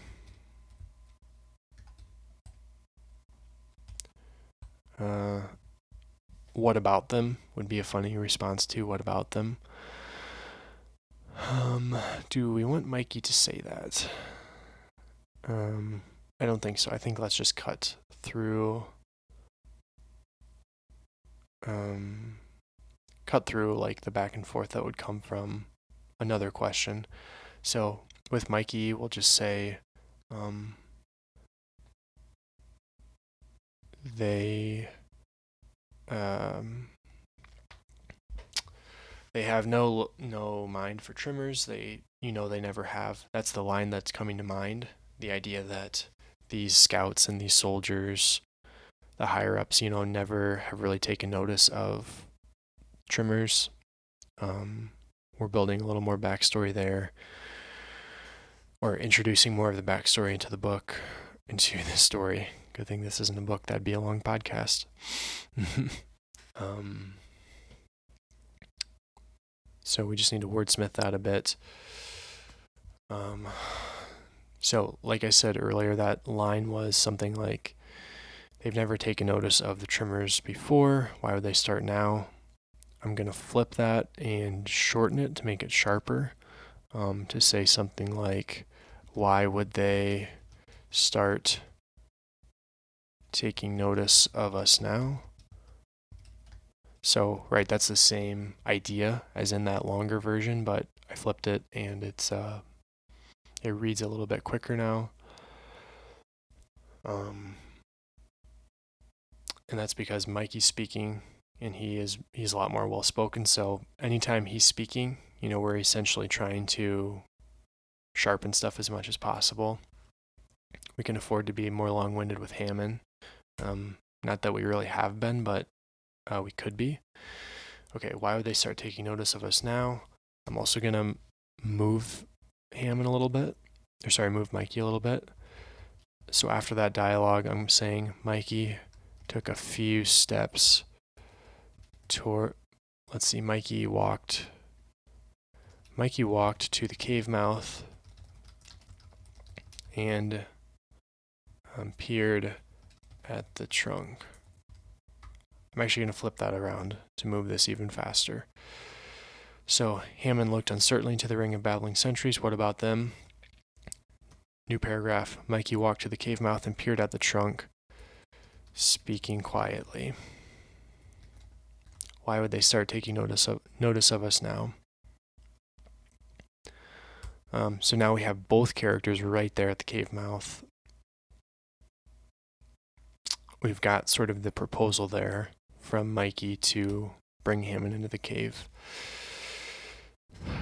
We are right on the cusp of getting them in there. Why would they start taking notice of us now? This would be a funny time to say something like Murphy's Law, which is that when something can go wrong, it will go wrong. Hammond's not going to know that, and also saying something like Murphy's Law will take your reader out of the story. If the story were set in 1990s New York, then we could do that no problem. But since we're semi in like a different world here within a medieval setting, we can't reference real world stuff. So why would they start taking notice of us now?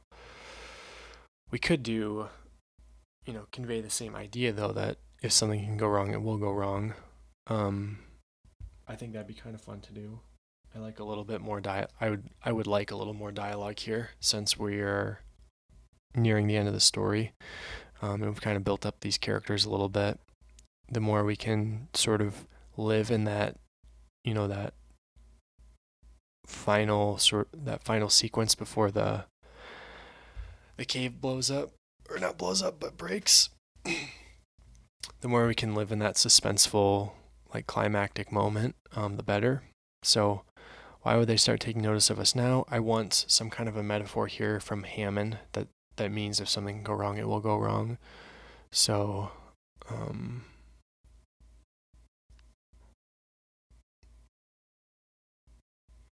it's going to be, again, since his area of expertise is kind of farming and this trimming lifestyle, I wouldn't mind doing some kind of a farming metaphor. So Hammond's going to say, I only spill the milk when... now we just need to complete this little metaphor here. I only spill the milk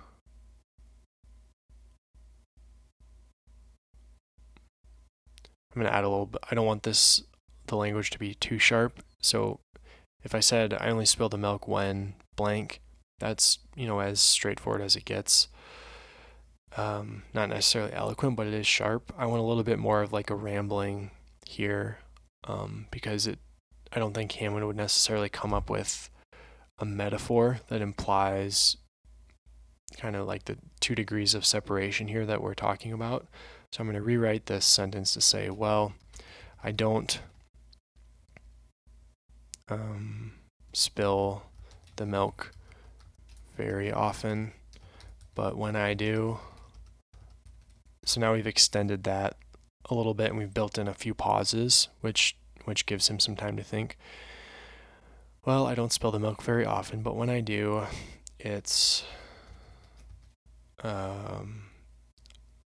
could say like on the doorstep, on the what are those called?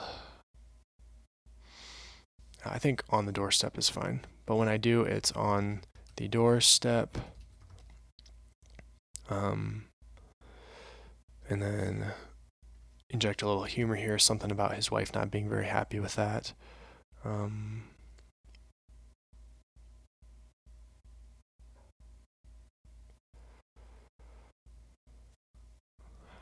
Well, I don't spill the milk very often, but when I do, it's on the doorstep. That's why I got the extra assignment today, actually. And then saying something about his wife wasn't very happy. I think I want to restructure that because his wife wouldn't necessarily be, in charge of assigning trimmers here and there. It would be the Baron or someone beneath the Baron. So let's add a little bit more detail here. Well, I don't spill the milk very often, but when I do, it's on the kitchen doorstep, or the cook's doorstep. Yeah, how about that? The cook's doorstep. That's why I got the extra assignment today, actually. Baron. I was going to say Baron didn't like watery oatmeal or something like that. But I don't really want the Baron to be. I mean, the Baron could be sort of the bad guy in that he made Hammond go out for this extra assignment. But we did decide that Hammond's Baron was, had been Baron for 40 years and was sort of a good guy. So we could create a different person that was displeased that made Hammond go out. Who else would kind of work in a castle? Steward. Yeah, let's just say the steward. So, well, I don't spill the milk very often, but when I do, it's on the cook's doorstep. That's why I got the extra assignment today, actually. Steward didn't like water with his oatmeal. Water with his oats. How about that? Stead of milk. Do a little apostrophe stead action instead of saying instead. Okay, that's not too bad. We've communicated the idea that, if things can go wrong, they usually do, and tried to inject a little bit of humor as well. And now we need the punchline from Mikey to get Hammond in the cave. Either that, or we need to decide, is it okay if if Mikey just goes into the cave by himself and then kind of does the boom. I think that would be kind of funny, actually.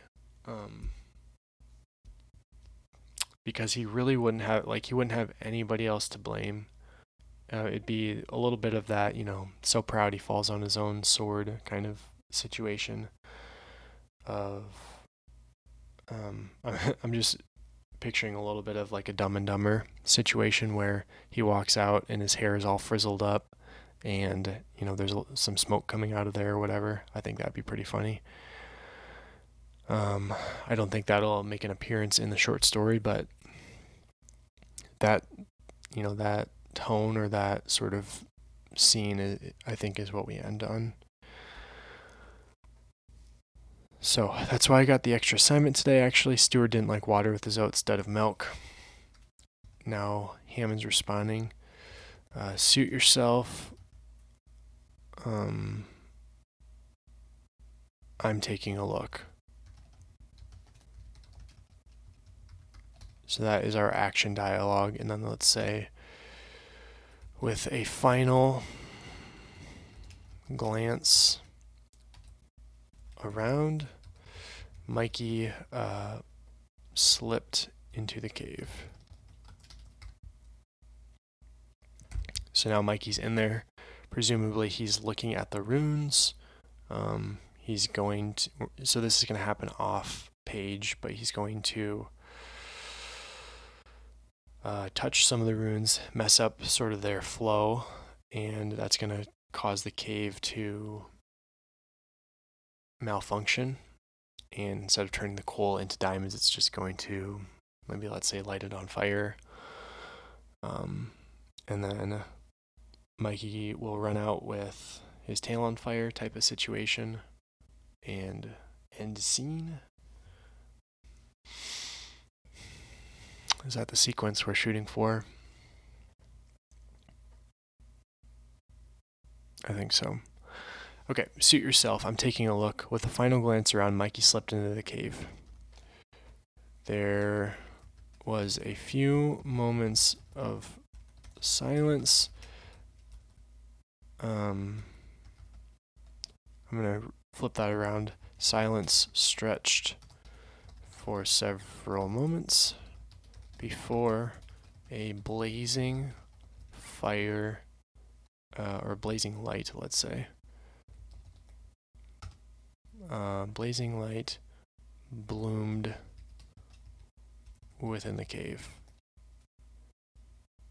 Within the cave's depths. How about that? And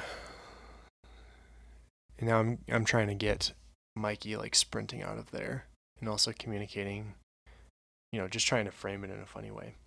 So silence stretched for several moments before a blazing light bloomed within the cave's depths.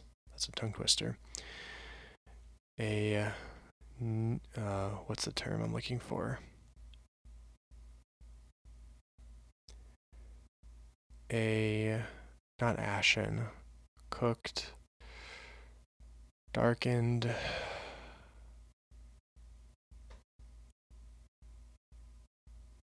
A sooty, how about that? A sooty Mikey raced out of the cave, comma, hair,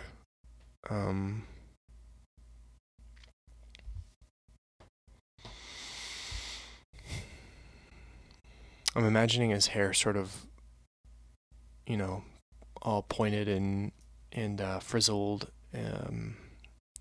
like he just got electrocuted. A bit of a, what's the movie called? The one with the car where they go back in time. The crazy scientist from that. Back to the Future. Bit of a Back to the Future look. A sooty Mikey raced out of the cave, hair frazzled and black with ash.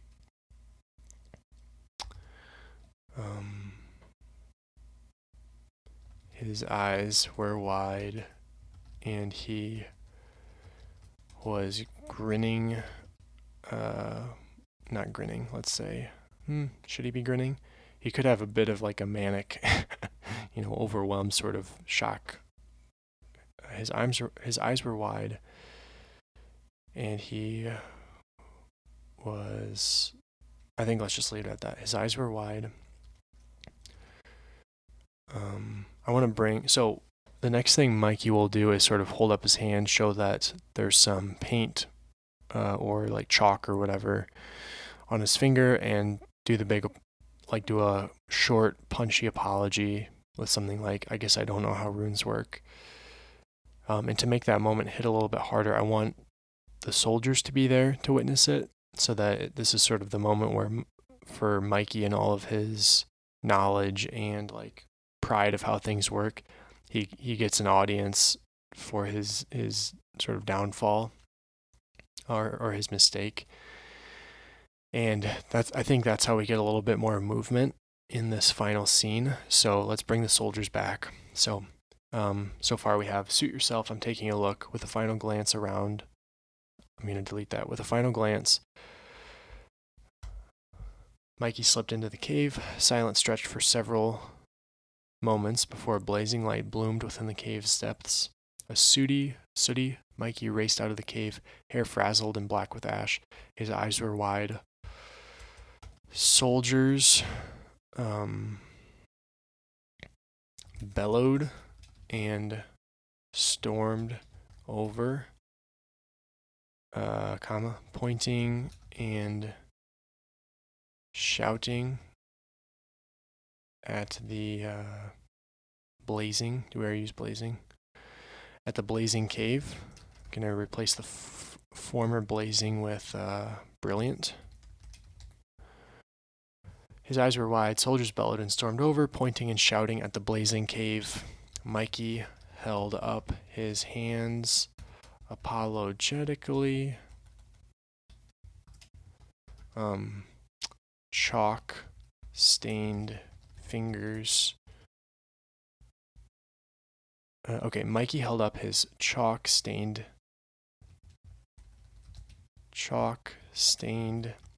hands apologetically. Quote, I guess I don't know how runes work. End scene.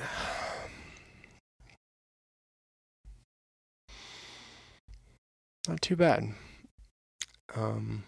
Let's do a final word count. Take a look at what we have here. We're at 747. That's a pretty decent length.